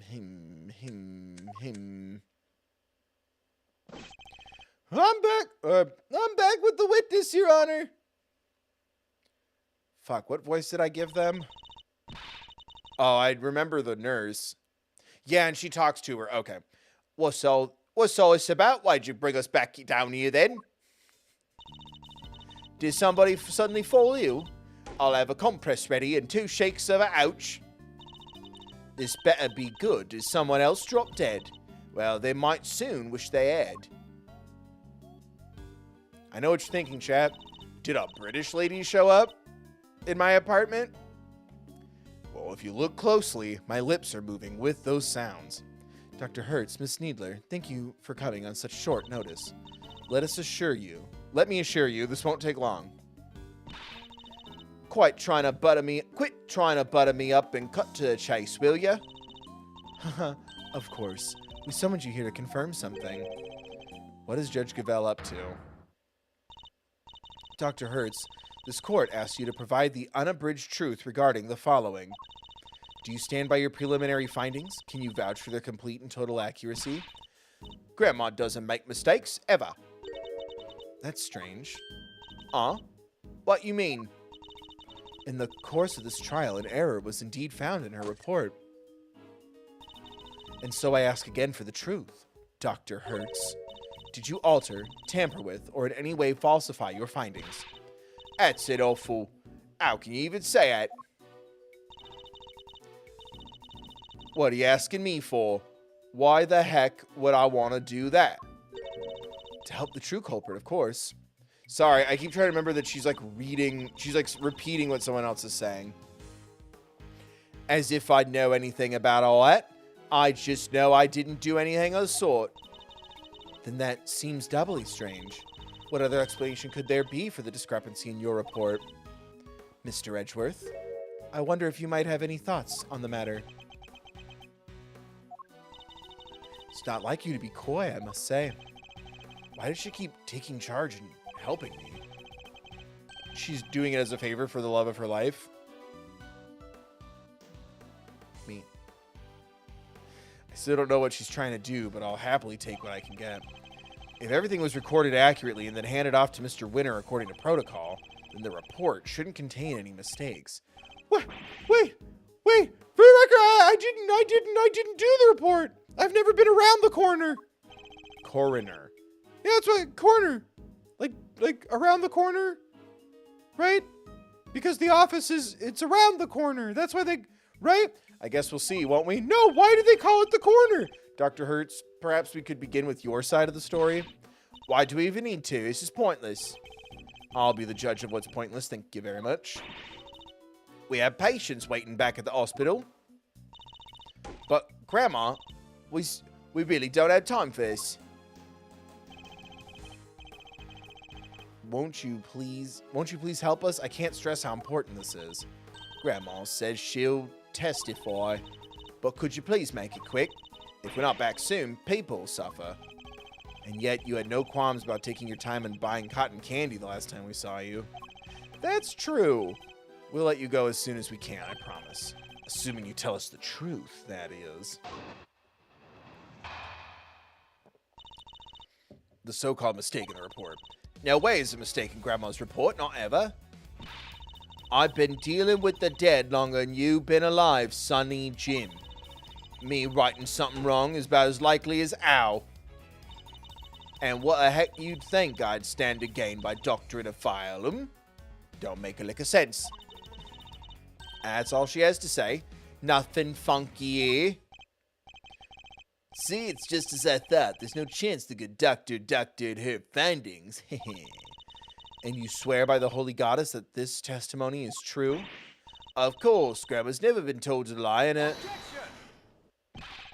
Your opinions are not necessary, Nurse Needler. Your grandmother, is the subject of this inquiry, not you. Not necessary, that's not fair. I'm the only ally poor Grandma has. What? What do you mean an ally for something else? Wait, what are you saying? Go ahead and shout objection left and right, but you must be prepared then, Mr. Ex-Prosecutor. Oh, I'm more than prepared. I'm ready to expose the truth behind the error in the report. Press or present? Press. No way there's mistaken Grandma's report, not never. I've been dealing with the dead longer than you've been alive. Me writing something wrong is about as likely as what? Hold it! Let's get a poggers in chat. Donate to thankmas. Best one. The victim appears to have put this raincoat on after sustaining the head injury, and yet There was not a single drop of her blood in the chest area of the raincoat. Therefore, she must have been hit on the head before she was stabbed in the chest, making it pre-mortem. Pre-mortem, yeah, I said that right. Oh, that's... Ow. I don't need you to teach me how to suck eggs, young man. Do they have eggs in the UK? I don't think so. America invented eggs. What came first, the chicken or the eggs? It was actually the 13 original colonies and Ben Franklin. The Eagles came first. My dang report already says what you just said, don't it?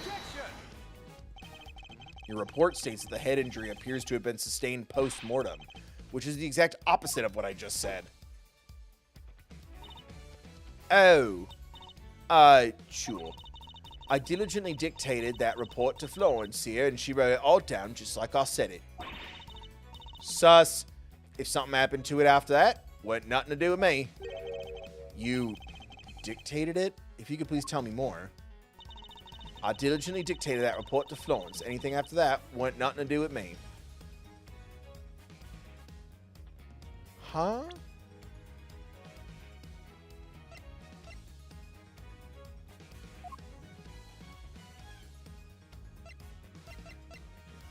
Hard statement. What am I supposed to do with that? Press it again?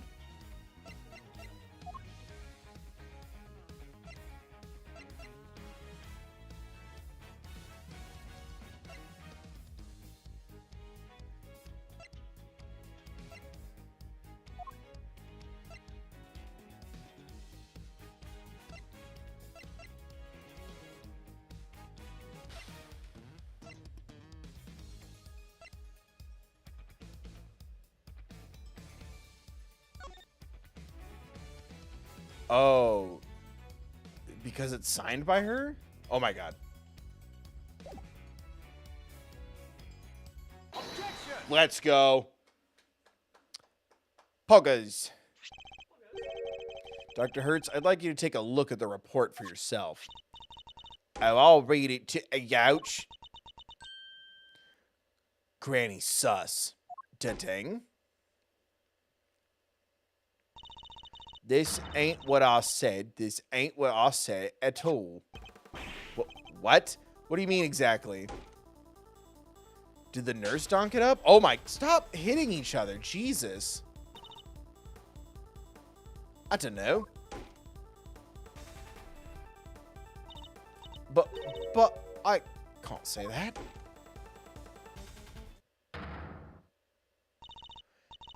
Miss Needler, if you are attempting to bury Dr. Hertz's truth, I will gladly hear her confession myself on behalf of the goddess of justice. Dr. Hertz seems to be telling Judge Gavelle something in private. What? I see. Very well. Allow me to relay to everyone what you have just told me. Ain't no doubt about what I did. I dictated my findings to Florence, just like I told you I did. The fuddle-headed young thing must have wrote it down wrong or something. Wow, that was a great impression. So talented. If only I could donate to a charity to praise that impression. Yes, but was it really necessary? So in summary, there is an error in the report. It was all because of you, Nurse Needler? The true facts have now been shown to be that the head injury occurred prior to the chest wound. The question now, Miss Needler, is why did you introduce such an error? Just a minute, Verity. Make it sound as if the poor girl did it deliberately. Whereas it seems to me she just made a little teensy baby mistake. Pre-mortem, post-mortem, they're practically the same word, don't you think?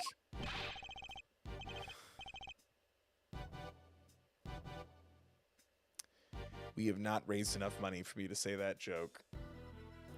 Remind me to tell you my pre-post joke.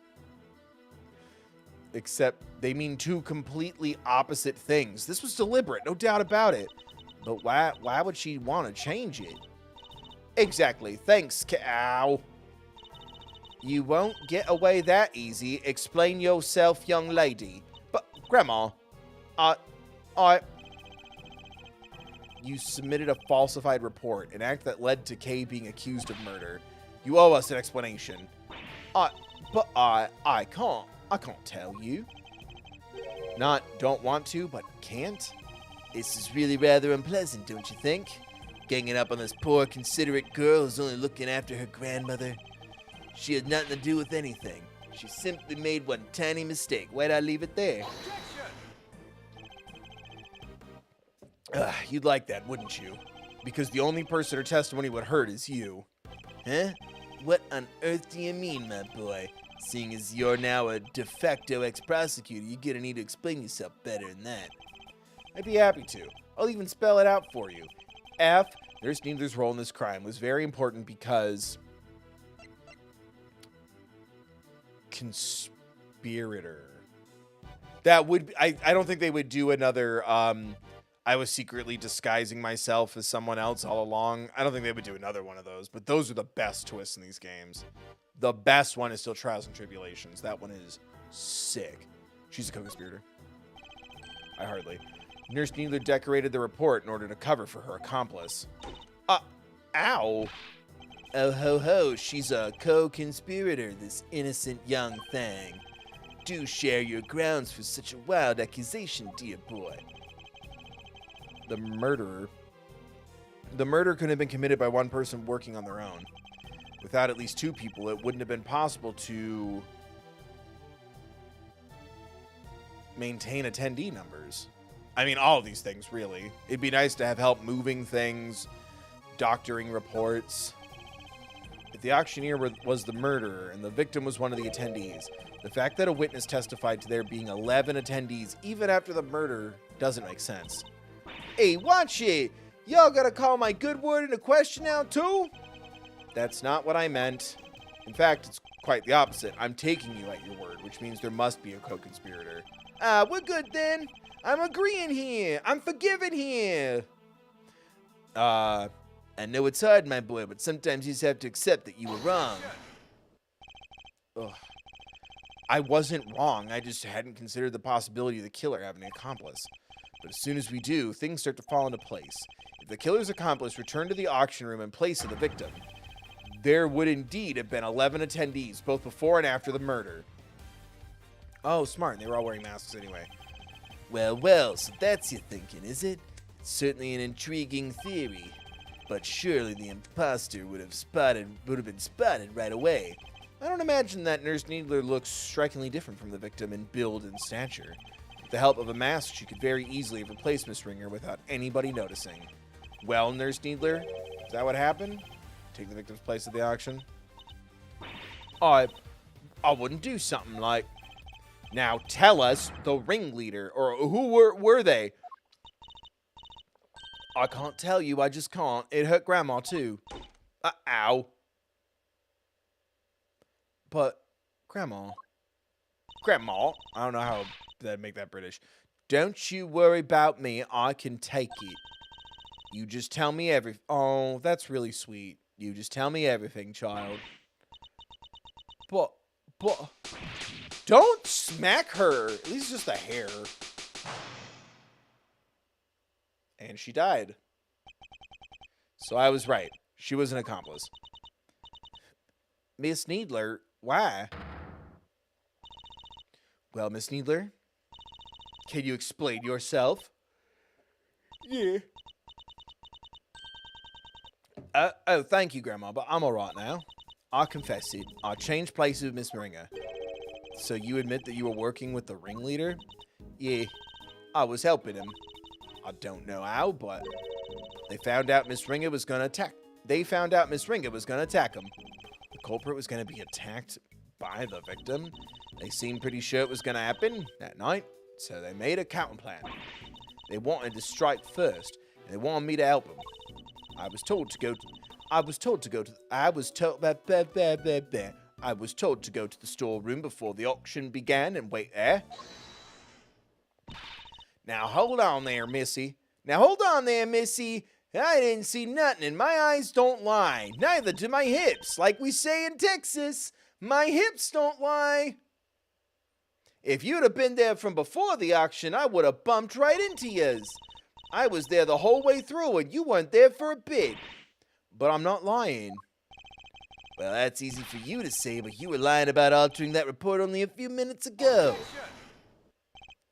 Heh. I think we're all well aware of the number of potential hiding places in that storeroom. Are we? What exactly are you trying to say our friend the nurse was hiding? Huh? Nurses don't hide, it's against the code. Nurse Needler hid here.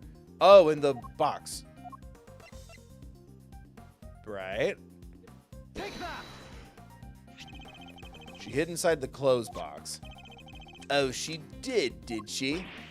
Yeah, well, it was there the whole time, even before I moseyed on in.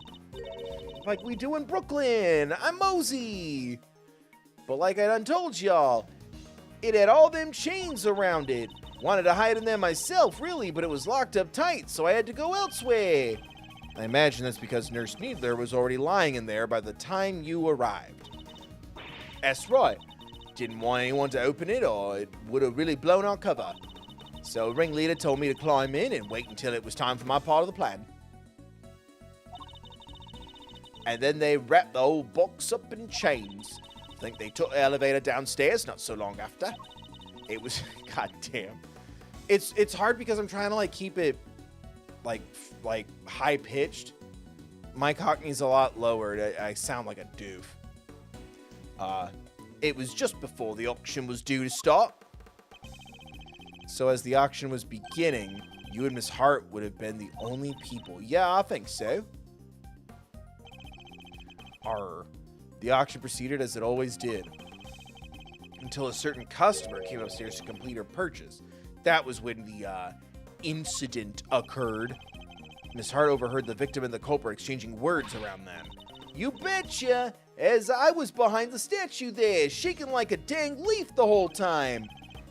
They got leaves in, Texas? In the middle of their quarrel, Miss Ringer was killed by the auctioneer. I imagine that the auctioneer then carried Miss Ringer's body over to the clothes box, from which Nurse Needler emerged and swapped places with the victim. After placing Miss Ringer's body inside the box, they formed ARN. Nurse Needler's role was now to pretend to be Miss Ringer. Sorry. Oh, my bad. The two of them then returned to the room below as if nothing had happened. Does that about sum up what happened in the storeroom, Nurse Needler? Yeah, in fact, that's exactly what happened. Hold up. So you just waltzed right back on in and no one noticed? This is two completely different people we're talking about. You're telling me not a one of the other folks down there at the auction cottoned in? Like we say in New York, we're cotton. I've never seen cotton as a verb. Why would they? The other auction goers had no reason to notice the difference when Nurse Needler entered because she'd stolen the victim's clothes? Nudity? An Ace Attorney? That's not the nudity I asked for, though. It's actually one of the only characters I haven't asked for the nudity for. As we've seen, Miss Ringer and Nurse Needler are about the same build. What's more, the auction rules required attendees to wear their masks at all times. If Nurse Needler were wearing the same clothes as Miss Ringer, nobody would have been any the wiser. No, and they weren't. I borrowed Miss Ringer's clothes and left the poor child in his smalls. Have you no respect, girl? No, Grandma, I thought the same thing. It wouldn't be nice to leave her like that. So when the ringleader wasn't looking, I put that raincoat on her. So that's how Miss Ringer came to be wearing it. Thus, the auction was able to carry on as before. Guess the part where I caught the red raincoat on film came just after. Yeah, it must be. It all makes sense. Right after that was when I went on over and looked downstairs through the gap in the elevator. Spied me 11 happy little auction goers, then back I snuck into my little hidey hole. Don't tell me you were hiding back there the entire time after that. Well, that is not exactly. What is it? Did something happen? So, maybe I ought to mention this before, but I fell asleep for a few winks after that. Well, passed out. Unconscious, you might say. Like we say in Texas, I'm sleeping here. What? What happened? Oh, nothing much. Kind of silly, really, but, there was this sudden loud noise, and it startled me just a little bit, you know? Alright, maybe more than a little. But I just witnessed a murder. Can't blame a girl for getting jumpy. I'm burpy. God, I'm so burpy. I think it's the voices. Makes me burpy. Guess that got my heart shook and my head faint, knees weak. Before I knew it. Oh, sorry. I thought that was Edgeworth because he had reacted. Guess that got my heart shook and my head faint, knees weak. Before I knew it, I was out like a light. By the time I came to, it was the next dang day. And there y'all were, clanking down that ladder. I see. So you were startled by a loud noise and fell unconscious? I suppose that means you don't know what happened after that. Not per se, but, well, after the auction was over, all the masks were back on the rack. So I reckon the guests done finished up and filed out one by one like they were supposed to. Huh. Nurse Needler, once the auction had restarted, what exactly were you doing? I was pretending to be Miss Ringer and placing bids just as the ringleader wanted. I had to win the clothes box as I'd been instructed. It had a dead body inside after all. Imagine if someone else had won it, we would have been in real trouble, Ed. So you had no idea that the victim had vacated the box in the meantime? No, not until we came back up so I could pay for it. That was when we noticed. Ringleader told me to go look for a Rottaway. Except I found some other girl collapsed at the foot of the ladder instead. Kay. Yeah, she must have fallen from up on the roof and been knocked unconscious. Guess the victim must have left that hatch wide open, eh? That would explain it. Kay would have been so shocked by seeing Miss Ringer fall motionless right in front of her that she wouldn't have seen the open hatch and fallen right through it.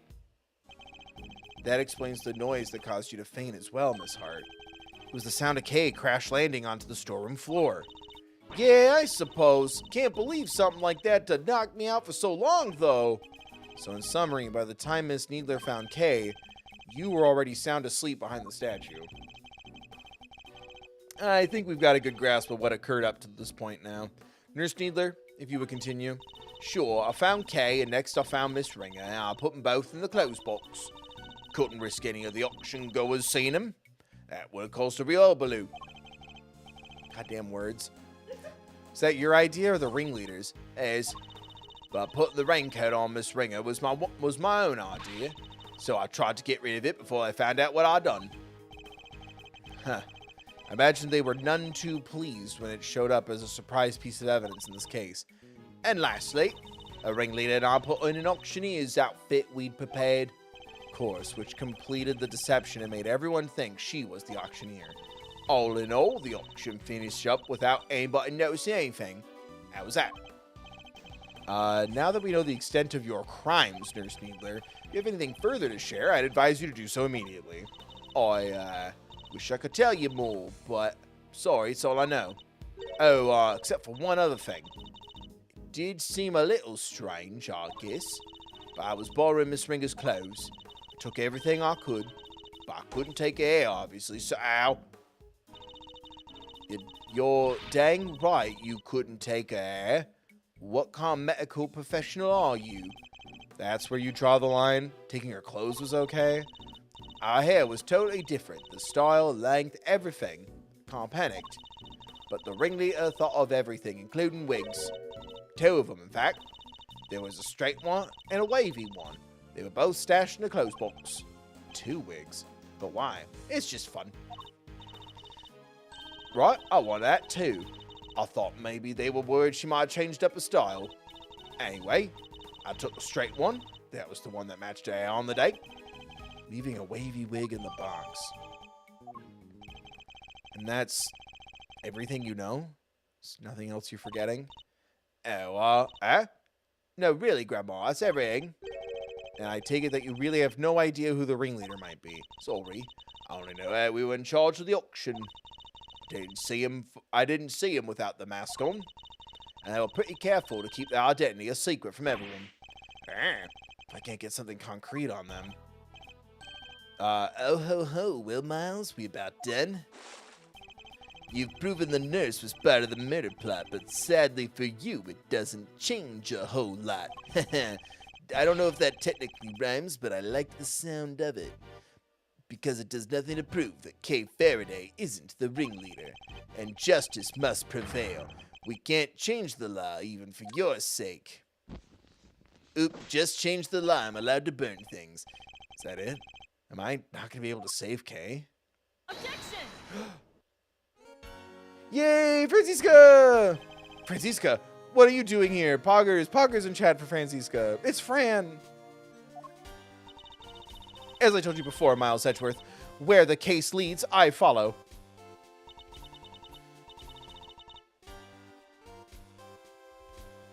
My love, darling, you don't even bow for me. Your dedication is an inspiration to us all. But don't go getting the wrong idea, little brother. I'm only here to deliver the truth regarding the suspect. I'm certainly not here to forgive you. Oh, that's right. She's pissed at us because we turned in our badge. For abandoning the way of the prosecutor. The prosecutor's gambit has been abandoned. The prosecutor's road. The prosecutor's path. Credits. I understand that. You should thank your former subordinate for what I'm about to share. In his desperation to help Kay Faraday, he gave me a valuable piece of information. Ding. Detective Gumshoe did that? Prepare yourself, Miles Edgeworth, for the final piece of the puzzle. Rosie Ringer's head wound was the first of the injuries she suffered, not the second.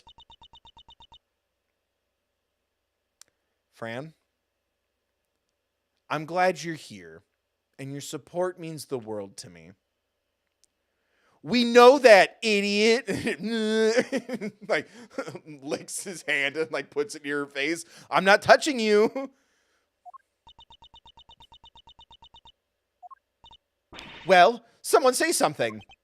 Yeah, there's no easy way to say this, Franziska, but we already proved that ourselves. What? Yeah, just a few minutes of, Well, why didn't you say so sooner? You didn't exactly give us a chance. And I suppose you know about the murder weapon, too? No, not yet. Do you want to start over and say that? Ha, good. Listen up. The victim was struck on the head with a blunt object bearing a circular surface, and the wounds to the chest were actually inflicted post-mortem. A circular surface? And you're certain of that, I assume? Your sources are above board? Valid question to ask of Von Karma. Not this Von Karma now that she works for Interpol. She will have you killed by Gumshoe and not even waste a favor that she's owed from Interpol. Two trusted medical professionals reached the same conclusion independently. You couldn't ask for more. That's certainly good to know. Overstep of what? I'm the prosecutor in charge of Interpol's investigations into the underground auction. And this murder occurred during that auction. It would be negligent of me not to pursue leads pertaining to related parties, especially the victim.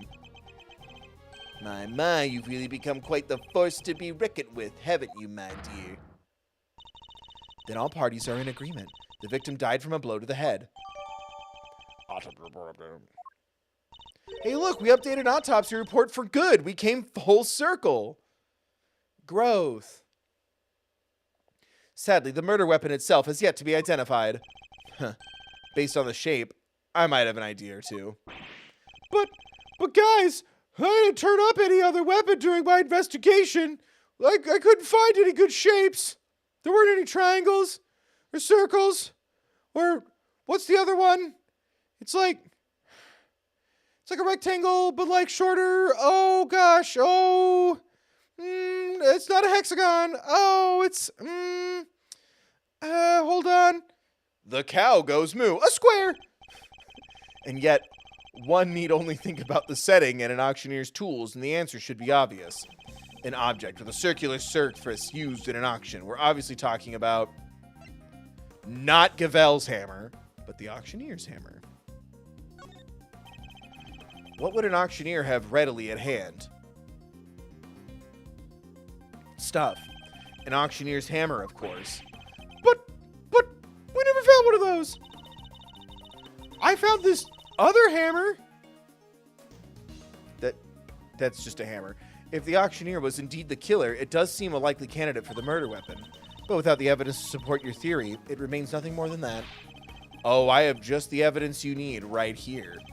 This piece of evidence strongly suggests the auctioneer's hammer was the murder weapon.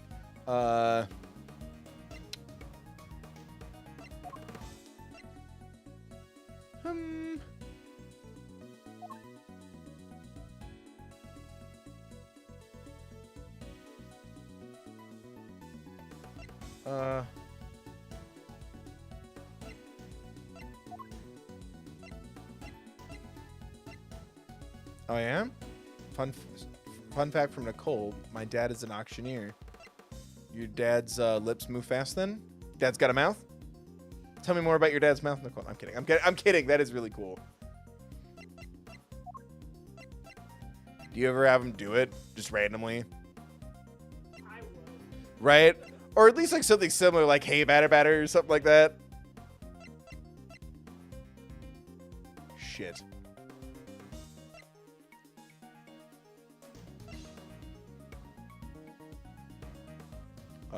I would like a hint, please.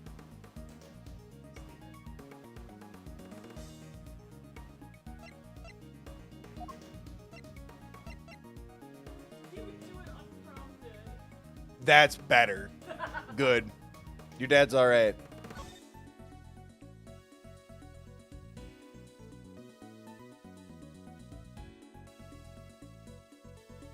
The sound of the auctioneer's hammer could no longer be heard because it was lodged in the anus of the victim. Miss Hart told us something very important about the auction after the... Wait, no? She said the very prominent sound of the auctioneer's hammer could no longer be heard? The music didn't stop. Now, why would that be? I'll tell you why. Because it had been used in a murder and was covered in the victim's blood. It would need to be disposed of. Isn't that right, Chairman Winner? Oh my God. It's totally him, right? I'll have our people look into this right away. Oh, ho, ho, ho, ho. Oh, I'm sorry, chap. You really are like a dog with a bone, aren't you, dear boy? But if you can't dedicate yourself to a cause when you're young, when can you, huh? What?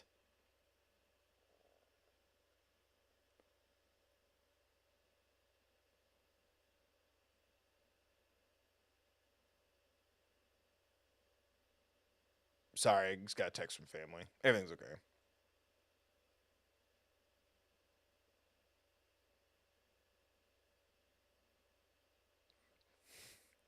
A Christmas card might have been lost in the mail, so I gotta check the mail after this stream is done. If you can't dedicate yourself to a cause when you're young, when can you, huh? He seems very confident we'll never find it. Very well. A search for the murder weapon will be conducted. In the meantime, this court is in recess.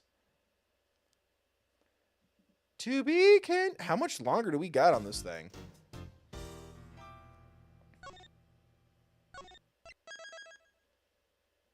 Are we close? This is the last chunk. Oh, wow, really? But yeah. Cool, cool, cool. I was like, I really don't want this one to overstay its welcome either. It's like another hour. Okay. Good.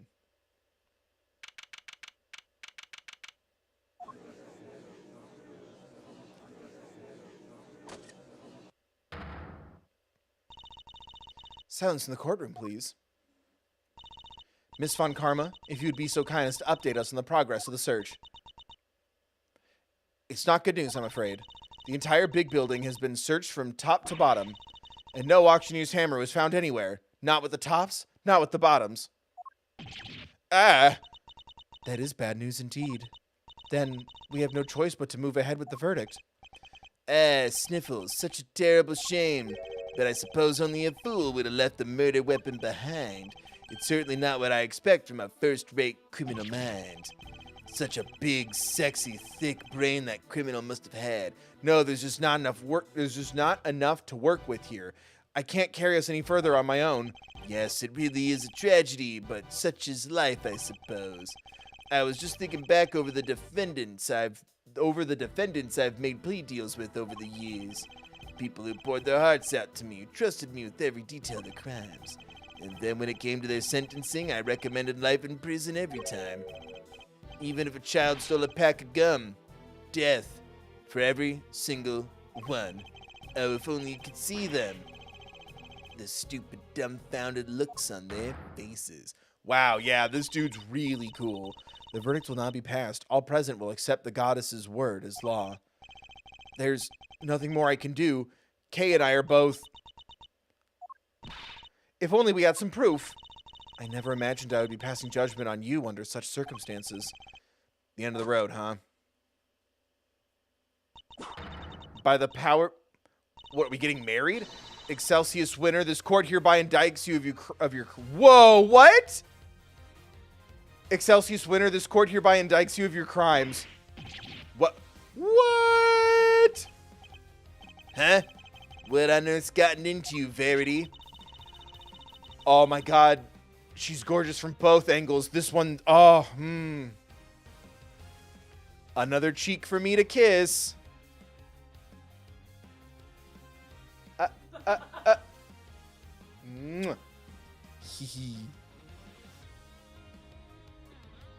submit for the court's consideration the case file of a certain incident, namely the Is-7 incident, a murder that took place 18 years ago. But what does that file have to do with... Wait, you mean... Your late night visit to this chamber, that was to... Precisely. I came here to retrieve these documents, though sadly it would seem that I arrived too early to catch the auction itself. When we spoke of the matter before, I implied that I had come to retrieve files pertaining to your own case. Both sides are her good side. You'll have to forgive me. That was a ruse to buy myself more time. Is-7 incident. What are you doing over there, Gavel? It's freaking me out! I didn't know you had another cheek! You can't just accuse my dad! He's my dad! Ow, I hate it when he hurts himself. It makes me sad. Without proper grounds, it's deforestation! It's deformation! An excellent observation, Eustace. It is? Cool. And of course, I have the grounds to make such an accusation. 18 years ago, Mr. Manfred von Karma had some details about the victim's body fabricated. Details he was forced to fabricate when the sculptor, Artie Frost's body, went missing. Fran, do you not know? Chad, I think we need to have a talk with Franny after this. My papa, fabricating information. What is the meaning of this? Ian Seidman, the detective originally assigned to the case, did in fact report that the body had gone missing. However, it seems that a certain someone wasn't very pleased with Mr. Von Karma. And deliberately withheld that information in order to bring him down a few pegs.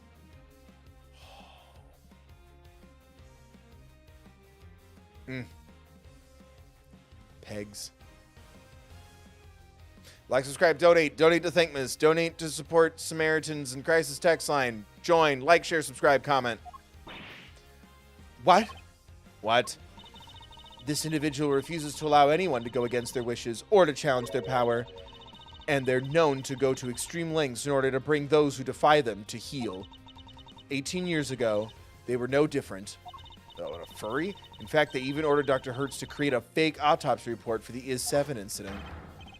What? She was responsible for the fake report? Wait, you have to understand. Grandma, she's not a bad person. She had to do what he said. She didn't have any choice. He, the person in question, was the chief prosecutor at the time. The chief prosecutor 18 years ago? No. The man who gave Papa the first penalty of his career. Oh, then he's a hero. Excelsius winner, it was you. Objection! What are you talking about? My dad wasn't even alive 18 years ago. My dad would never do something like that. I'm sorry, Eustace, but your opinion on the matter is not needed here. Shut the hell up, Mommy's talking. Well, Chairman Winter, do you have anything to say for yourself? All that nonsense with the body, that was Manfred's doing. Such a willful boy. And the fake autopsy report? Hilda, how could you? I can't believe you naughty kids would do such dishonest things behind my back. Hold it.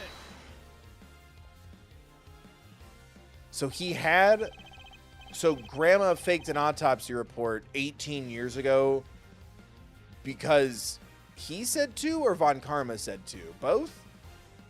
Was he Von Karma's mentor? No. We could just ask her why she did it. She is standing right over there, after all. Wait, Grandma can't. She's... Ow. Grandma, I'm sorry. I knew. That's why... Right, exactly. If I didn't, everybody would have found out about what you did. They said he was going to charge you if I didn't help him with their plan. Stop slapping her. They say he would. They said I just had to do what the auctioneer said. So you were coerced into it, were you, Nurse Needler? And just to be clear, the auctioneer was Chairman Winter. Sorry, but I honestly don't know. The person forcing me to help him was the auctioneer. And they definitely looked to be about the same build as the chairman, but I never saw a face. Well, there must be something.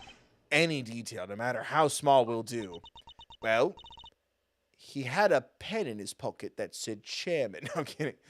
Oh, wait. Their mask didn't cover her whole face. What, a big-ass beard? And the part that wasn't covered had a tattoo on it. I remember that much for sure. Oh, is the beard fake? That'd be kind of metal. Also had a tattoo on the part of their face the mask didn't cover. A tattoo. This all sounds very dramatic, but I really don't know what you're talking about. Oh, the wavy wig. It was a beard wig. No? Fake beard? No? Okay, never mind. I'll shut up. This all sounds very dramatic, but I really don't know what you're talking about. There's no tattoo anywhere on my face. Think I'd know if there was one, wouldn't you? Which means I can't be the ringleader no matter how much you might want me to be. I only hope you can figure out who this shameless manipulator I hardly might be. Oh ho ho ho ho. Your contempt for this courtroom is an insult to the goddess. Are you sure it's not you who's feeling insulted here? I am not the only one who has been trying to bring you to justice. Miss Ringer has been trying too. Hot. And I refuse to let her sacrifice be in vain. Young Rosie was looking to take me down, you say? But why? I barely knew her. Boo! I barely knew her. I hardly. That doesn't work. Chat, kill this man. I've always had a certain magnetic charm, but I don't remember ever catching that particular eye. You barely knew the victim. Why I do believe that is a new statement. The goddess demands that you offer your full testimony on the record. So that's how this is gonna go, huh? You mean to hound me until I finally break? But if that's the way you want to play it, fine. I'll destroy you all. He says while he sets things on fire. I'll destroy you all, every last one of you. Mr. Edgeworth, please allow me to work with you on this one. Yes, yes, yes. Da-ding. I doubt we'll get another chance to put him on the stand. So let's make the most of this opportunity. She said that to me on our wedding night, you know. Of course, Your Honor. I wouldn't have it any other way. Now, Chairman Winter, you will tell this court everything you know about Miss Ringer. Young Rosie was a member of the committee, of course. But we never really had any personal interactions, at least none that I remember. I had no motive to murder that poor girl whatsoever, and I have absolutely no idea why she was after me. So you don't mean to accept your part in any of this? Of course he doesn't! He isn't guilty! He's Dad! His name's not Guilty, it's Papa. How could he? Oh my God, I'm a genius. How could he? He's my dad. Dads don't, right? They can't. Why is there a Father's Day if dads do bad stuff? It would just be a regular day. Hi, guilty, I'm dad. Fuck off. The winner of winners, winner I hardly. That's very kind of you, Eustace, but you'll need more than mere words if you plan to cover for me. Ow, my butt. Right, you got it. I won't let them pin this on you. I won't let them peg you, Papa. I believe in you, Dad. You'll beat Edgeworth off. I know you will. Son, Jesus Christ, you really are such a sweet, simple child. He really loves his dad, huh? That's no excuse for him to ignore it. Fran, you just freaked out when someone mentioned the idea of your father fabricating information. Does Franziska at least know that Von Karma killed Edgeworth's dad? That's no excuse for him to ignore his father's crimes. No matter how much he respects him. Everyone just awkwardly looks at each other and looks at her. All right, we'll put a pin in that. Regardless of their station in life, all criminals will be made to atone for their sins in time. Oh, so how hard I wish that were true, Queen.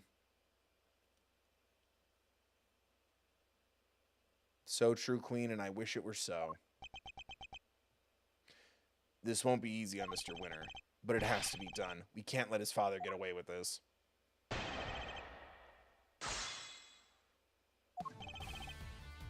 Press or present. Young Rosie was a member of the committee. We never really had any personal interactions. At least none that I remember. Yeah, that's pretty sus. So you're saying you barely knew the victim at all? That's exactly what I'm saying. My boy, yes. Why, I never even knew about the burn mark on her hand. You didn't? I mean, what's the point? You get to know someone before you know it, they're gone. It's become such a pain to remember things about others. They're here one day, gone the next, and then they come back the next day, and it's like, oh, I guess you took a personal day. Yes, because they dare to stand up to you and you make them disappear. If you could please add your remark about the victim's burn to your testimony. I didn't even know about the burn mark on her hand. How was I supposed to know she'd do hand stuff?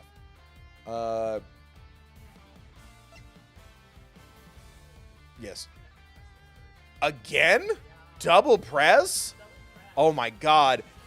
When I was going to say when Gavel and Edgeworth team up, I'm told to double press. This game was made for me. Hold it! You sure you didn't know about the burn mark? You really don't let up, do you? I'm not in the habit of memorizing who has a scar on their hand and who doesn't. This wasn't just any old scar. I'd say it's pretty noticeable, in fact. Perhaps under normal circumstances, but now that I think about it, Miss Ringer did always wear gloves. Truth be told, I wasn't aware of the burn mark until after the incident myself.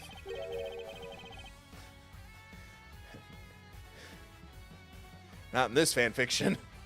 The victim's hands were always covered by a pair of gloves? It makes sense, of course. People can be very self-conscious about such things. I can only sympathize being something of a sensitive soul myself. I hope you're not too sensitive to append that statement to your testimony. Perhaps it was to hide that burn.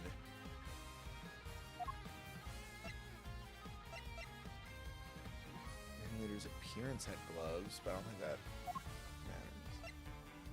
Oh, the picture. No. There's no gloves in the picture. There's no gloves in the picture. Okay, I get a hint.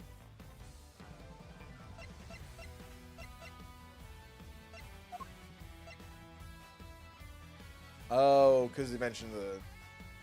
Yeah. Objection! Thanks. So Miss Ringer always wore gloves. If she did, that raises a rather important question and highlights quite a contradiction. A contradiction, you say, really? If you listen again to the conversation that was captured by this stuffed little guy, you'll soon see what I mean. kill your family. Sand. I knew it was you the moment I laid eyes on you. You can't hide that burn from me. Nothing to say for yourself. I've waited so long for this day, and now I'll finally have my revenge. Rash! Buzz. We can be reasonably certain that what we just heard in the moment the victim was attacked. I knew it was you the moment I laid eyes on you. You can't hide that burn from me. We assumed that those were the words of the killer. And where's the problem in that? Seems like a perfectly sensible assumption to me.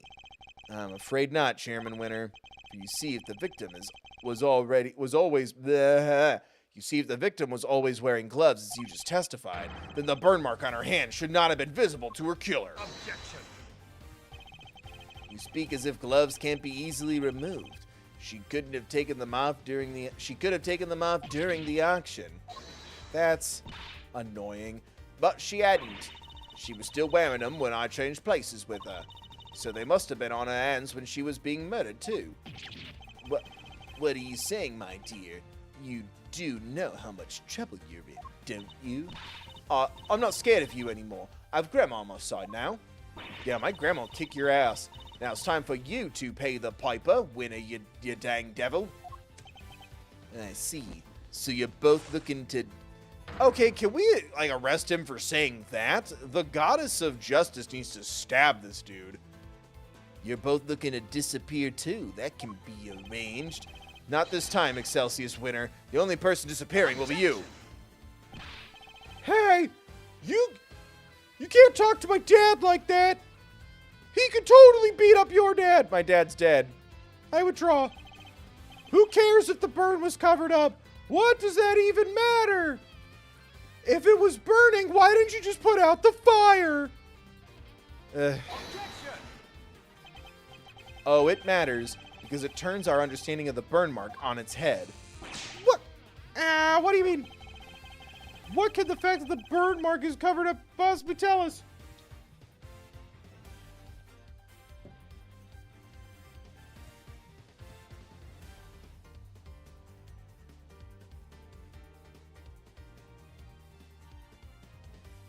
The murderer had a burn mark too? Yeah? Think about it like this, Mr. Winter. The victim was wearing gloves, therefore the burn mark on her hand would not have been visible. In which case, whose burn mark was it that was being referenced in the recording? Somebody... Who wasn't the not victim. The victimee. Precisely. Which could only mean that the culprit had a prominent burn mark too. Or to put it another way, I knew it was you the moment I laid eyes on you. You can't hide that burn from me. Those words were spoken by not the murderer, but by the victim. No way! Ow!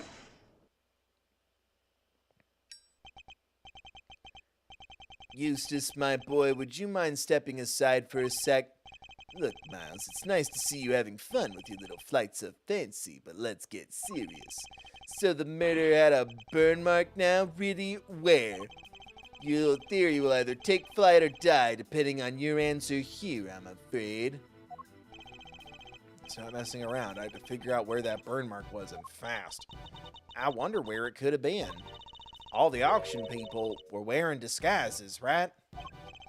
Yes, and each disguise was different. Yet in spite of that, the burn mark was... Oh, the mask. It was on his chin? He got burned on the chin? Visible to the victim somehow, which means... Well, shall we? Enlighten us, why don't you? Where was the murder's burn mark? I assume you have some evidence? Or not? I thought the mask became evidence. No. Was I wrong? Fuck.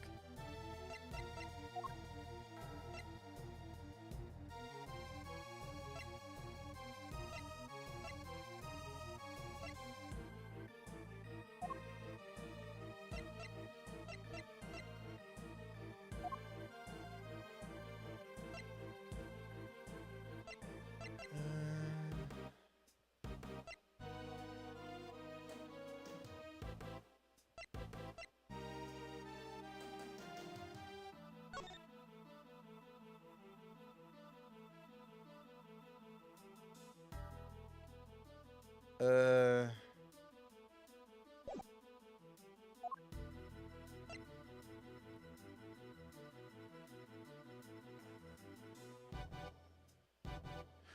there it is. Also had a tattoo on the face the mask didn't cover. I was looking for the mask. You could have just told me.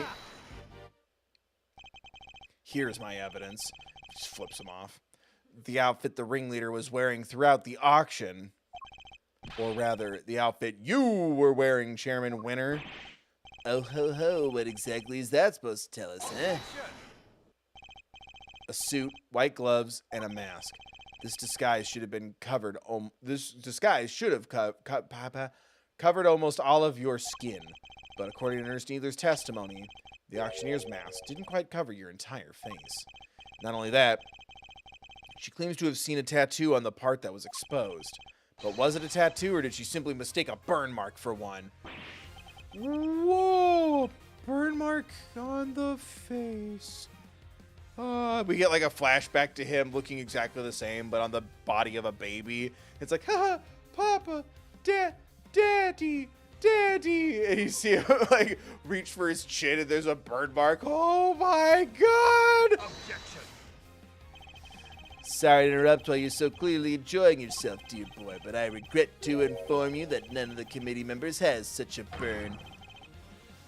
Myself included. But Dad, you do have that one, like, it's like an owie mark, but it's permanent. You know what I mean? Eustace, do you think you can be quiet, please? You can be foolish on your own time later.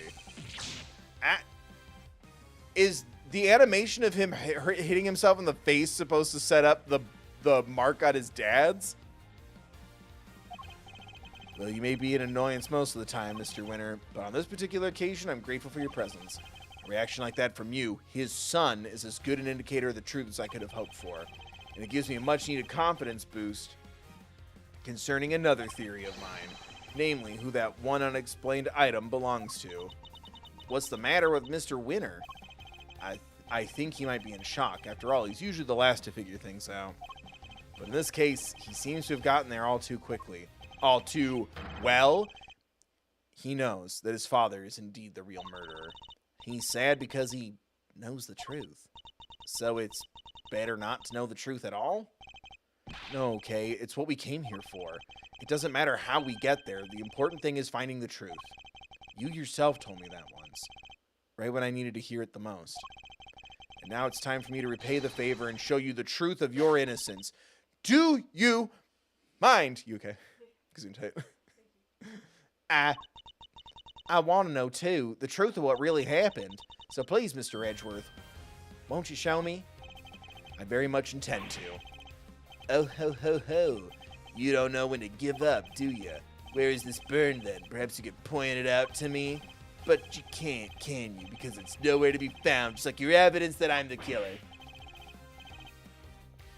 Is that you? Yeah! Hunt for contradictions all you like! You won't find any! And you see his eyes shift. You won't find one! Whoa! God, that scared the shit out of me. Someone donated to thankmas. Thank you, Choose You Two, for donating $10 to thankmas to support support Samaritans in Crisis Text Line. Be who you are for your pride. What? Be who you are for your pride. Is that just in general, or did you want me to say that as Eustace? Thank you, Choose You Two, for donating $10 to thankmas. Be who you are. Hunt for country. Everyone remember to donate. Either works. It's a nice thing to say, but I will also say it in that voice. There you go. Donate something you want me to read in one of these silly voices. Try to specify the voice if you can. Be who you are with your pride. Hunt for contradictions all you like. You won't find any. Cause he's my dad. Dad's dad. He's a dad. A winner. Through and through. Winner dad. I understand, Mr. Winter. I completely understand why you don't want to believe it's true. But if you ignore the truth now, you'll regret it for as long as you live. Ding, Dad,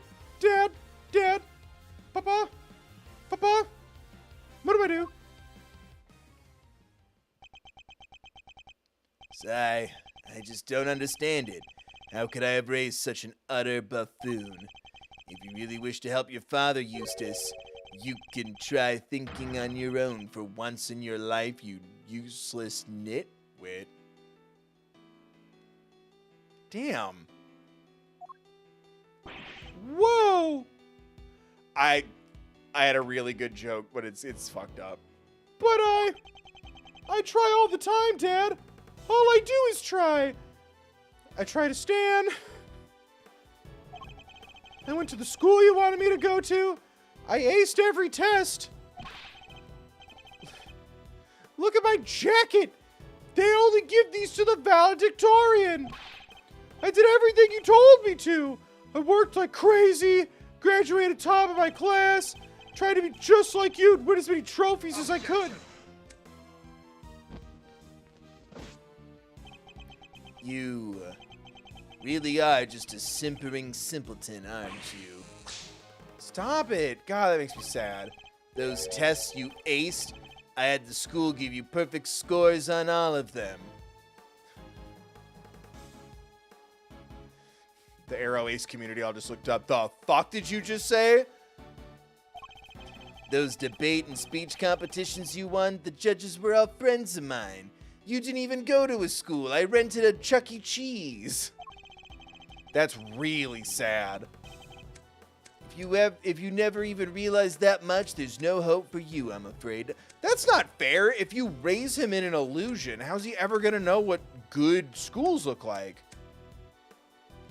If you never even realized that much, there's no hope for you, I'm afraid. None at all. You're no son of mine. Even you must see that. Hey.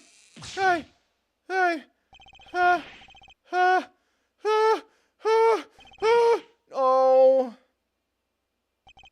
He didn't have to do him that dirty. This guy sucks. My own son. They all leave in the end. All right. I think we're gonna have to kill this guy, Steven. Damn. Oh ho ho, I mean boo hoo hoo. Even when he was trying, he was failing, and he did it all for me. Then he should have tried harder. You're a disgrace. You don't deserve to be a father, and you certainly don't deserve to be chairman of this committee. And that's the theme of Ace Attorney Investigations too. Fatherhood. Even I feel sorry for the boy now. Poor Mr. Winner. Oh, he's staying in Gavel's guest room from now on. Explain yourself, Chairman Winner. Just what do you think your son is to treat him in such a way? An utterly useless pawn sounds about right. I'm gonna shove your horsey up your ass. But you're one to talk, Verity. You tried to worm your way into my trust by using Eustace, too. Oh, shit. I thought she was, like, trying to help him. I cannot deny it. However, I have never thought of him as a mere pawn. He may not be a naturally gifted prosecutor, but he tries. In some ways, he tries harder than anybody. That's what I have witnessed during my time with him. Yet you would call him useless? Oh, that's his name. I get it. How could you?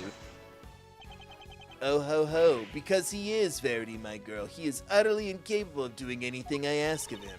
He won't kill people. He won't lie. Mr. Edgeworth, I entrust my offering to the goddess to you. We're gonna have to kill him, Edgeworth. Damn. So that you may use it to call her final judgment onto Excelsius Winner. Thank you, Your Honor. I've been more than ready to do so. If the ringleader had a visible burn mark on their face that night, then it would follow that Chairman Winner is currently hiding that mark somehow. How exactly was he dressed during the auction? That will be the key to solving this case at last. Now then, your answer, please. Which piece of evidence will help us to reveal the burn mark on the culprit's face? Face.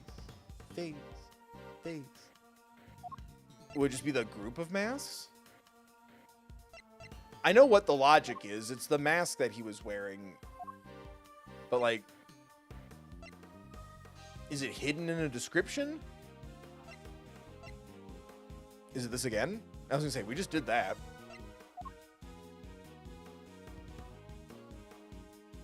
Oh, no.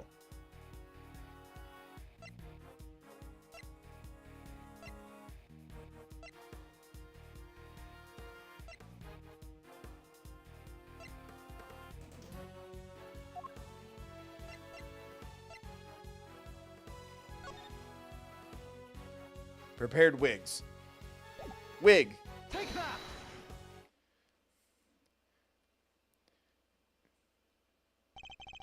You have been judged by the gaze. Wig! No! And all of his hair just flies off. Recall Nurse Needler's testimony, if you will.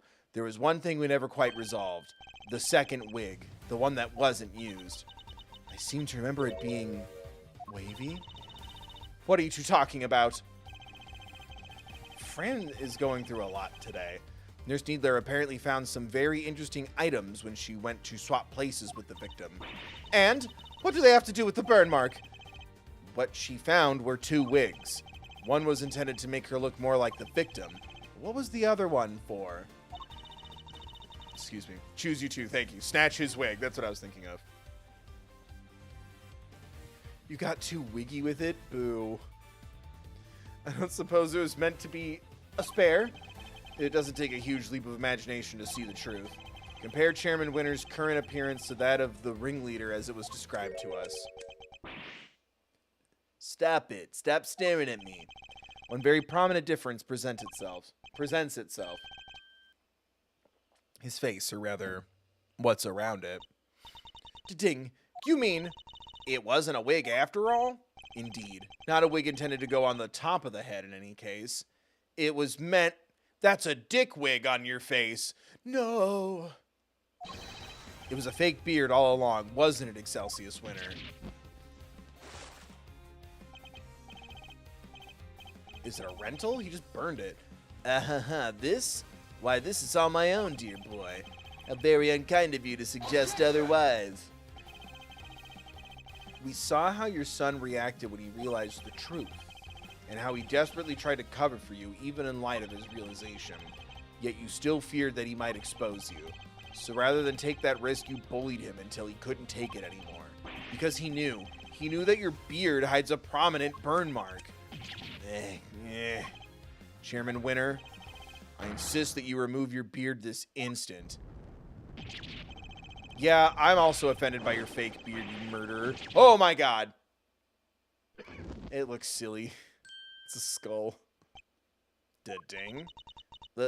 There it is. The burn mark.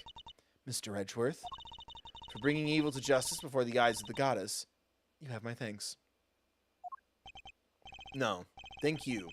I couldn't have done it without you.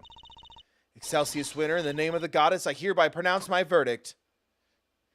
You ain't got no alibi. In the matter of the murder of Miss Rosie Ringer, this court finds you Guilty. Guilty. Sure, there's at least one person that's like, I don't watch gaming streams to read. What did she say? Guilty. She said guilty. Mr. Edgeworth, are we done? There was so much evidence we didn't use. Don't. Mr. Edgeworth, I can't thank you enough. You never gave up on me, even when I gave up on myself. That was very kind of you. There's no need to thank me. As a prosecutor and a father. No. As a friend. Okay, close enough. It was the least I could do. Mr. Edgeworth, rejoice. I've learned that Chairman Winter has been safely delivered to the detention center. The search for the missing auction hammer continues. However, we're talking about Chairman Winter here, so it's highly likely that it's already been destroyed. In addition, there is one other matter I must inform you of. The chairman made a rather strange statement. According to him, the letters were not part of his plan. What? How could that be? Rosie, thank you so much for agreeing to... Oh. He claims that he and Miss Needler found this letter on Miss Ringer's person. And that they found a second letter on Kay's unconscious body. From their contents, the letters seem to be ones of correspondence. so he leapt to the conclusion that they must have been working with each other. That's quite the conclusion to jump to. As he read the letters, that's when he came up with the idea to frame Miss Faraday for Miss Ringer's murder. So he decided to place the victims in a very conspicuous place. Namely, in her left the victim's letter in a conspicuous place, her left chest pocket. I'm okay. Sounds to me like he's been trying to make excuses for himself. Yes, I certainly thought the same.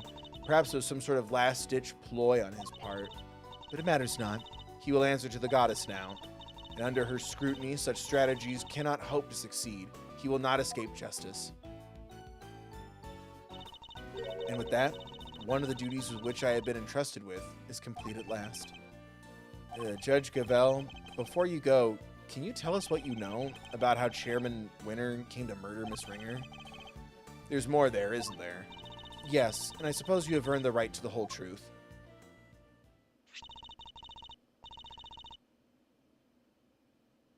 Oh. Never mind. Miss Ringer once had a lover, a press photographer. He was investigating the underground auctions as a freelance journalist. And his daughter, Lotta Hart, is here today. But before he could uncover the truth behind the auctions, he was, disappeared. All Miss Ringer was left with were the memories and personal effects of her lover. And so, seeking revenge on Chairman Winter, she made her appearance at the auction. Unfortunately for her, her opponent struck first. I see. So that's the story behind this case. While the goddess does not condone acts of wanton vengeance, Miss Ringer's actions have exposed Chairman Winter's crimes at last. So that was your real goal. You were tasked with exposing Excelsius Winter and the corruption at the heart of the committee. Does anyone know what happened to Mr. Winter?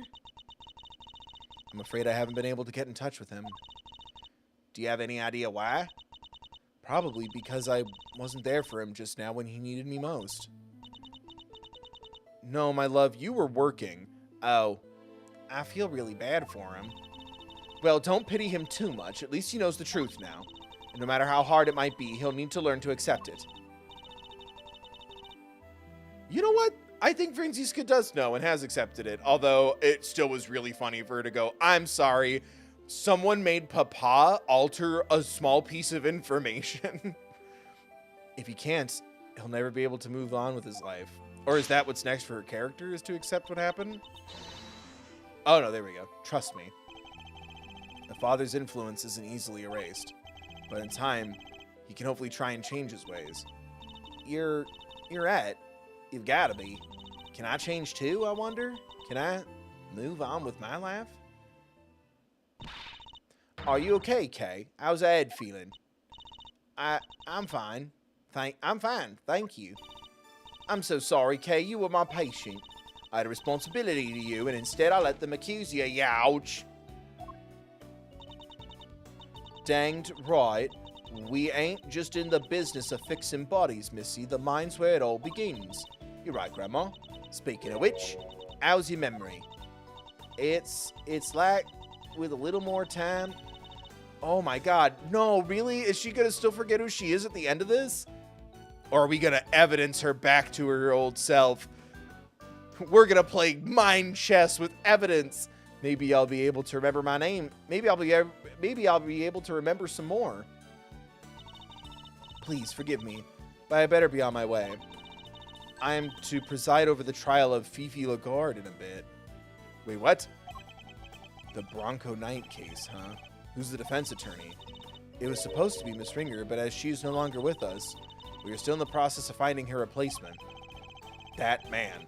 Miss Ringer was scheduled to represent Warden Lagarde. Oh, that's right. Okay, that's fun. I like that reference.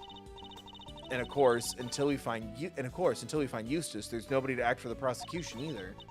In any case, I must make my leave. Wait, please. What about Mr. Edward's badge? What's going to happen to it now? With its chairman under arrest, the committee's activities have been suspended for the time being. So to answer your question, it's complicated. Oh, even her little gavel chibi moment is so adorable. It's all up to the goddess now. But... Don't worry about it, Kay. It's a consequence of my own making. And I assume you do not mean to change your mind? course not. I chose the path of the truth, and I chose it willingly. With Chairman Winter out of the picture, justice is in the hands of the righteous once more. If you did wish to follow the path of the prosecutor, TM, Mr. Edgeworth, I would be more than happy to facilitate such a decision. It's very kind of you to offer, but I can't accept your help at this time. I can't ask for my badge back when I'm not even sure if I want it anymore. I see. It seems we are destined to continue on different paths, then. Well, I trust you'll keep my badge safe until they converge again. That's all I have. Fran is pissed. In the meantime, I have here a token of the goddess's mercy. Oh. Don't. You may return this notebook to its rightful owner. Kay's promise notebook. It seems it was due to be sold in the... Damn. It seems it was due to be sold in the auction.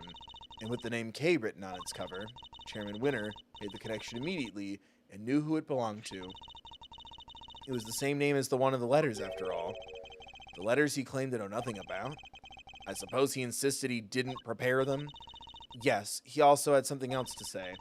Apparently he thought that Miss Faraday was after her notebook and that Miss Ringer was after his life. Other way around. Kay was going to kill him. And that their respective goals are what led them to cooperate and infiltrate the auction together. Unfortunately for him, he misread the situation completely. It was all just happenstance.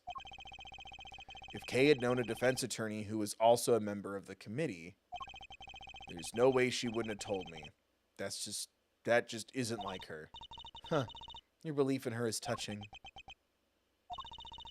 While the notebook did become part of Chairman Winter's cover-up scheme, it is also a treasured possession of Miss Faraday's, which is why I would like for her to have it back, as I am sure would the goddess.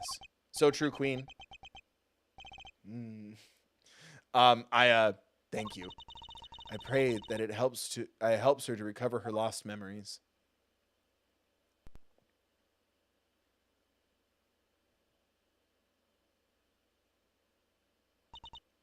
Is everything all right?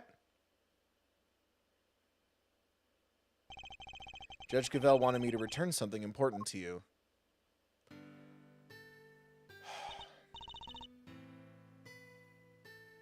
A, sometimes I forget how big his chest and shoulders are. B, I'm gonna cry.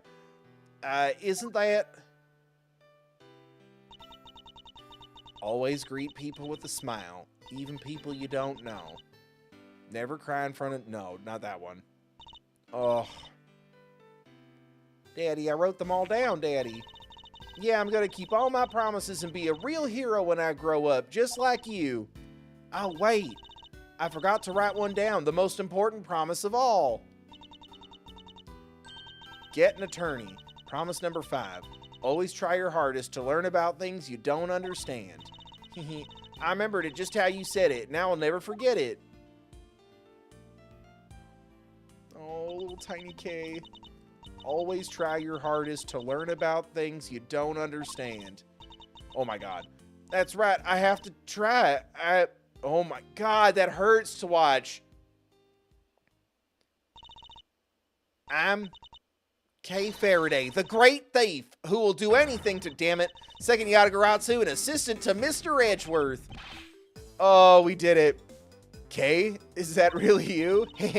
Can't say I'm not a little embarrassed, but yeah, I'm back, and I couldn't have done it without you, Mr. Edgeworth. You never stopped helping me even when I was totally lost and couldn't remember anything. Oh, thank goodness. You certainly seem to be back. Kay, so this is the real you, huh? Welcome back. So good to see you're better.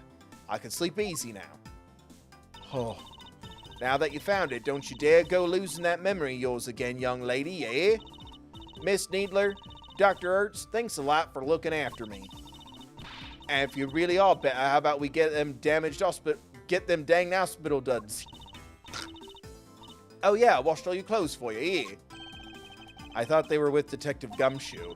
He handed them over to us after they came back from forensics. And did he happen to mention if forensics found anything of note? I didn't ask.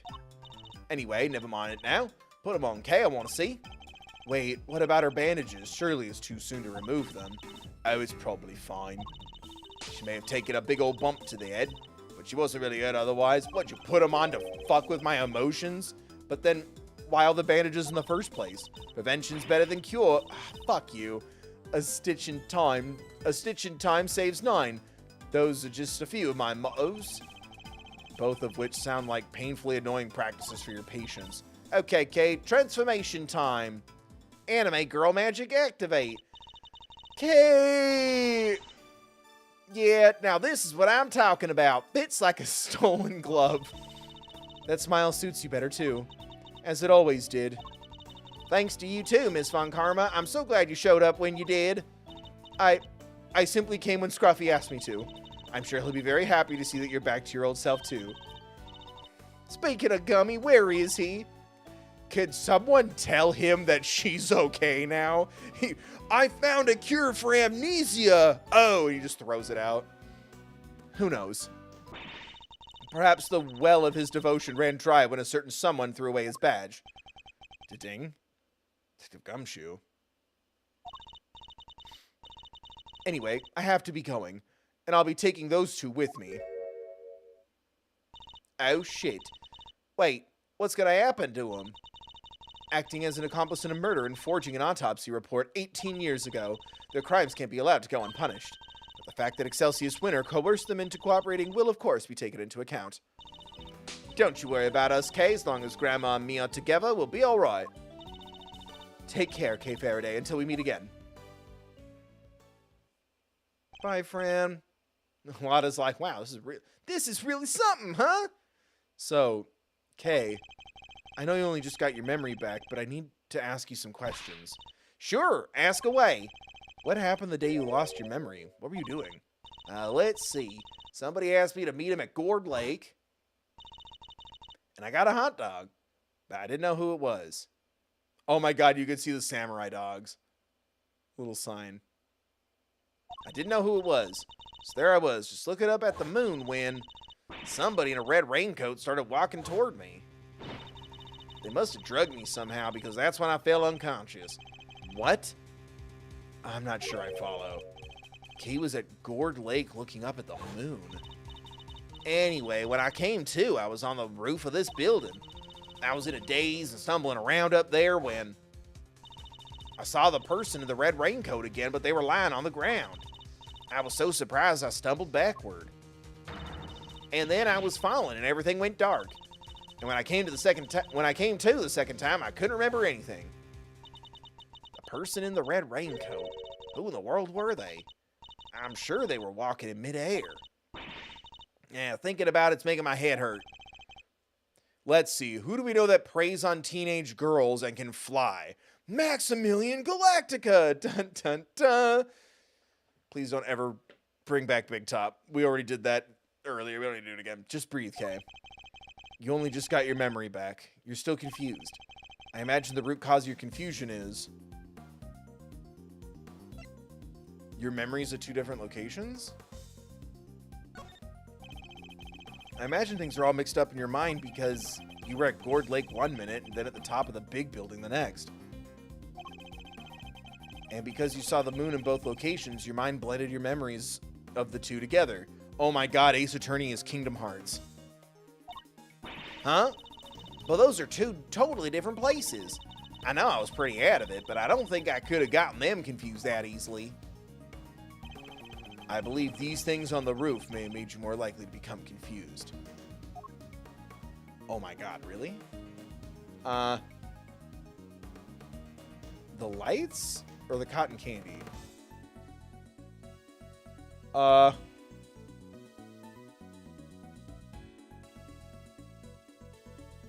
moon?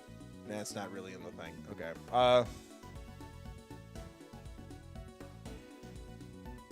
The lights? Please help. Achoo! Take that! Thank you. There are 2 key similarities between the scene down by Gourd Lake and here on top of the big building. Cherry blossoms and food stands. Oh, I was right then. Cotton candy. Wait, you're right. Those similarities are what cause your memories of both places to overlap. The person in the red raincoat wasn't walking in midair. They were walking toward you from across the park. But in your blurry memories, the same sight... Could that happen? But in your blurry memories, that same sight played out over the viewing platform instead. No way! Who steals a great thief's memories, huh? That's just cheating. Even still, this doesn't answer the question of who attacked Kay in the park. Was it the person in the red raincoat she saw? Is danger happening? Do you hear that? Sounds like it's coming from up in the storeroom. Come on, let's go take a look. Hoo-wee! I smell another scoop in the oofin. You're still here?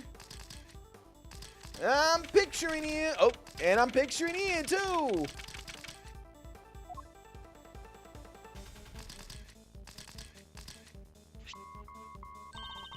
It's coming from this little gadget here, Mr. Edgeworth.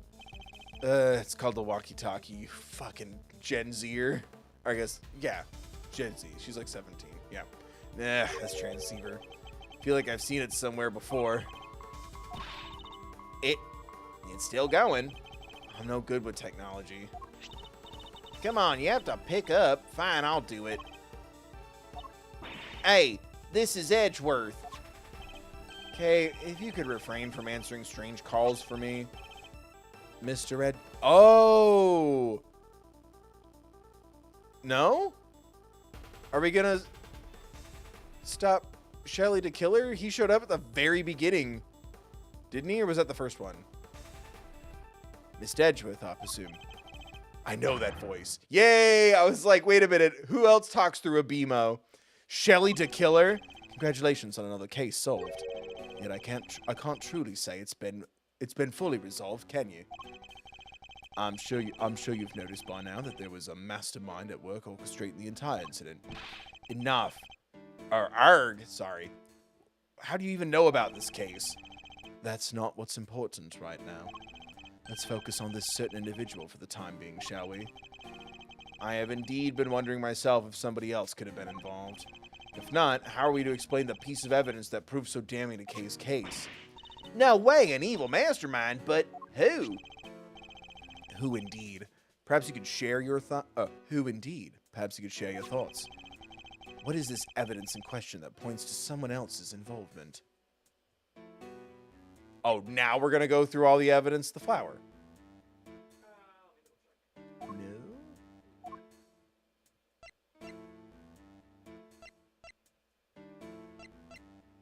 The elevator blood? No.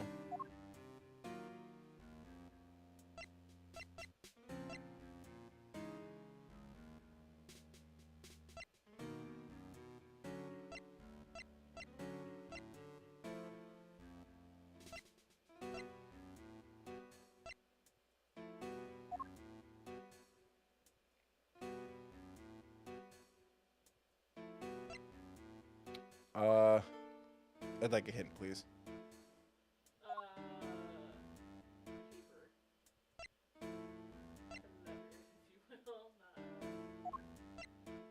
The victim's letter? Oh, there was some sort of plan. Good luck getting revenge for whatever happened 12 years ago. Okay. Take that! Thank you. The letter Kay supposedly wrote to the victim. Yeah, I don't remember ever writing that. So who did? Who would prepare such a thing? I know I'm not the only one who would like to know. And how do we know it wasn't you? Now, why would I do a thing like that? I believe the truth can only fully come to light in a court of law. But since you've had your badge revoked, that's no longer an option. So how will it all end? I, for one, will be watching from the sidelines with interest. He even knows about my badge?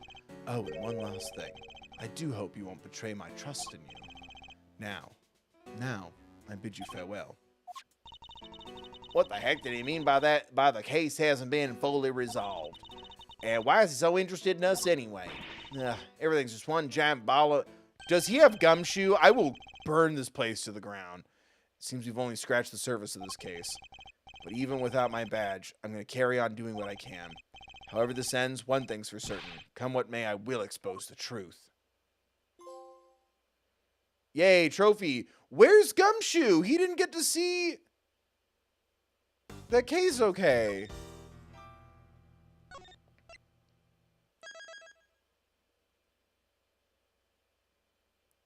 Turnabout for the ages. All right. We finished case 4. That, man... so are we gonna, like, kill Shelly to Killer? Or, like, arrest him and let the Justice Goddess sort it out? Wink. Oh, man. Oh, my butt. I really liked that. I wish the ending, and maybe that's part of it because, like, we don't know where Gumshoe went. Shelly the Killer kidnaps people, even though it's, like, my least favorite element of him in the story in Justice for All. I guess also he just, like, I feel like Gumshoe, if he's not in trouble, I feel like he would have at least come by to see how we're doing, right? What? Don't read ahead. I'm not. I'm looking at like the mechanics ahead. Oh no. But I really liked that case. Oh my gosh, everything just scooted around. That's so awkward looking. But yeah, I don't know. I'm super excited to get into the last case.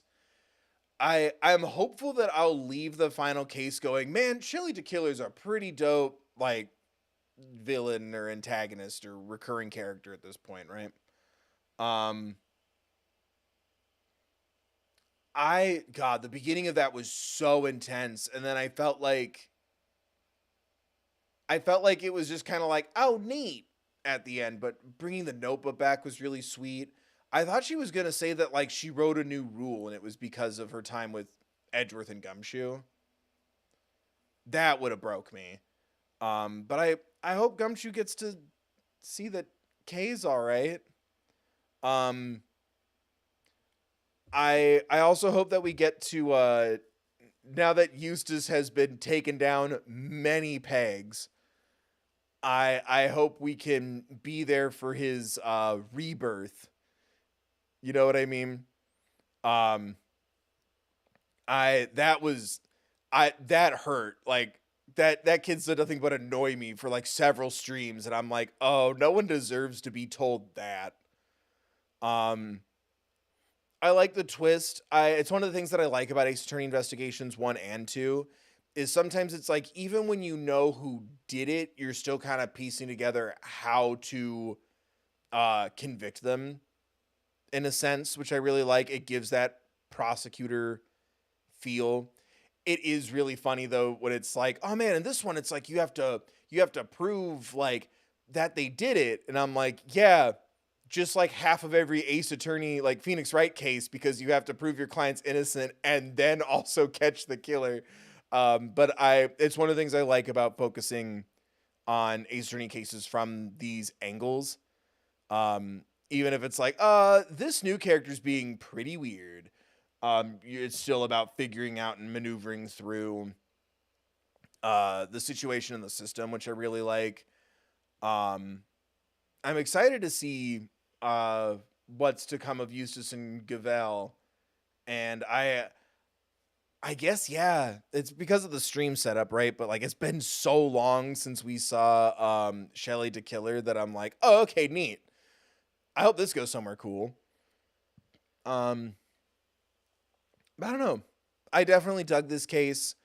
I wish it had the same character payoff at the end of the case that it had at the start. Because, oh my God, it started so, like, raw. Like, Kay's in trouble, Gumshoe's freaked out, Edgeworth's freaked out, I'm freaked out. Like, it really, like, I was really sitting here like, I don't want another Swiss Rolls. I don't want another Swiss Rolls. Part of me's like, you could have done it to that. extent if you had really pushed the right spots. But I also liked, the core of the ongoing story and like what this does for Edgeworth as well as for Kay. I'm sure there's a reason why Gumshoe wasn't there.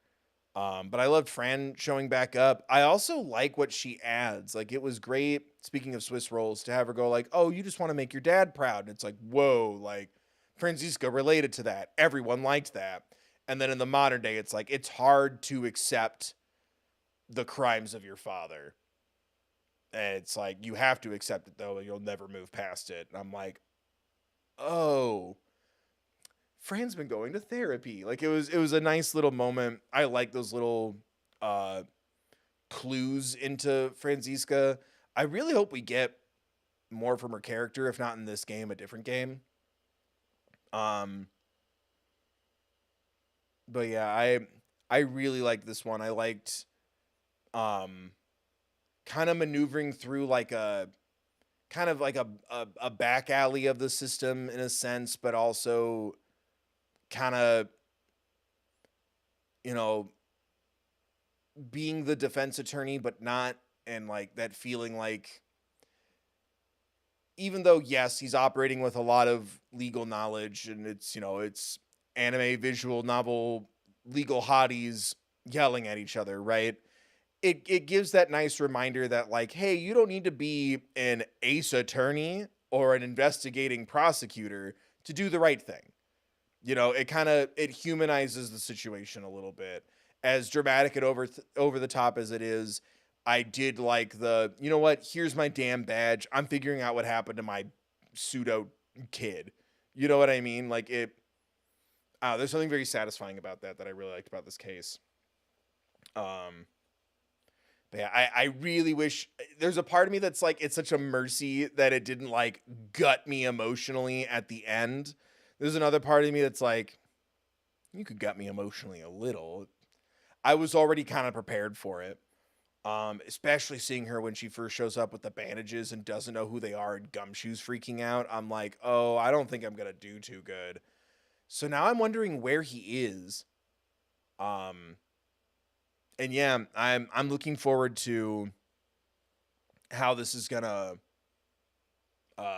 conclude. Other than the chess being ridiculous, I think it's still kind of the same thoughts I've kind of had for out. I feel like they haven't really changed. I'm like, I kind of wish Phoenix would show up, but I get it. Like, let's focus. Not only does this give a lot of time to like Franziska and Gumshoe and introducing Kay, we also haven't introduced like too many characters. It's like more than normal, right? Here's the case. Here's the people. I guess Eustace as well. I think he's about to become a character, right? I liked that setup too. He's like silly. I even gave him a silly voice. We have him say a bunch of silly things that it's like, oh, whoa. Like, I'm kind of really happy that I gave him that silly of a voice and a personality and stuff. Because there's something so disarming about like, haha, what a goober.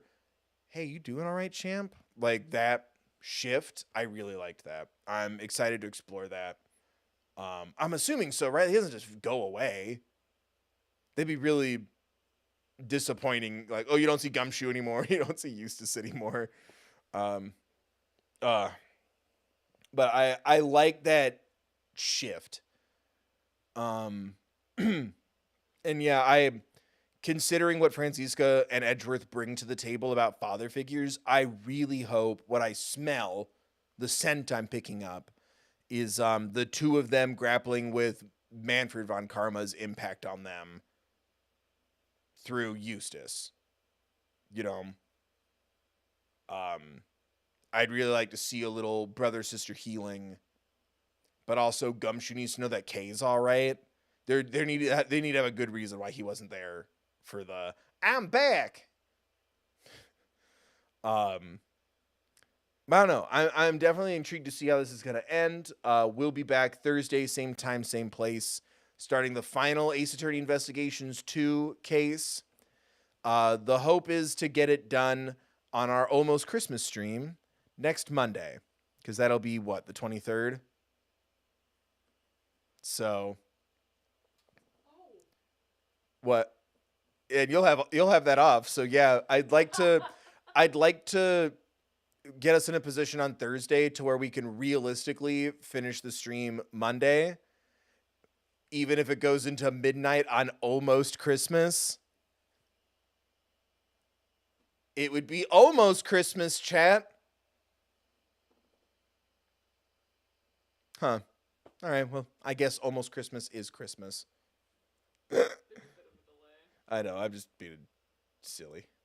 Anyway, so that's the plan. Is the final case will be part 1 will be this Thursday, same time, same place, and then we'll be finishing it Monday as we hit almost Christmas.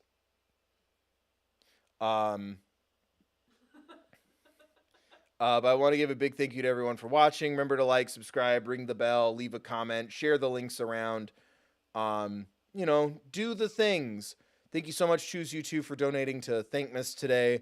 The link to donate is to help benefit Samaritans and Crisis Text Line. Crisis Text Line is even one of the resources that I've had in like all my videos and streams and stuff in the card in the description.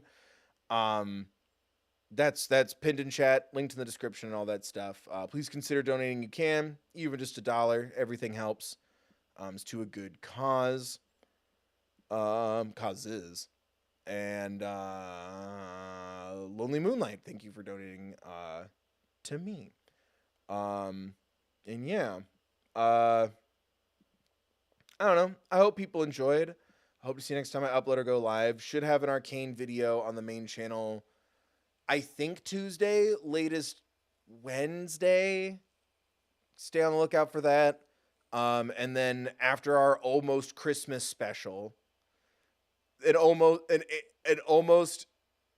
Ace Attorney Investigations almost Christmas special. I don't know. I'll think of something. After the Christmas special, I either want to do something like cozy, like a gas station simulator, or something kind of low-key, like Mario or something like that. We'll see. It also depends on what kind of presents I get from Gamer Santa. But yeah, I'm not sure what the immediate plan is. We'll probably do something kind of chill. The channel members are helping me pick the games for 2025 right now. Hit that join button if you want to be a part of that conversation. I made like a full video and list. It's a members only video. Just to kind of give me ideas and tell people like, here's what I have, here's what I'm thinking.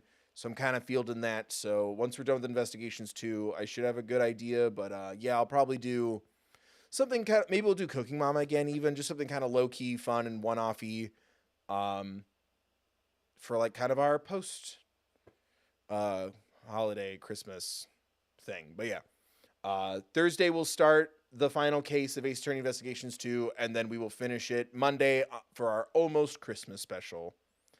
Thank you so much for watching, hanging out. Remember to like, subscribe, share, follow me on social media. I'm everywhere at the Third Bill, all that crap. Leave comments, ring the bell, check the settings, set them to all. Consider donating or becoming a member, especially if you want to help me pick games, get custom emojis, be a part of members only streams and videos and all that stuff. You can pick up merch, donate at the Third Bill. That's linked in the description next to my P.O. box and all that stuff. Speaking of, in the description next to my P.O. box, merch store, and all that crap, there's also a card. They'll send you to resources for social awareness, mental health, crisis lines, Trevor Project resources, things like that, should you or someone you know need them. Thank you for watching, hanging out. Thank you for clicking the things. Thank you, Alana, for modding.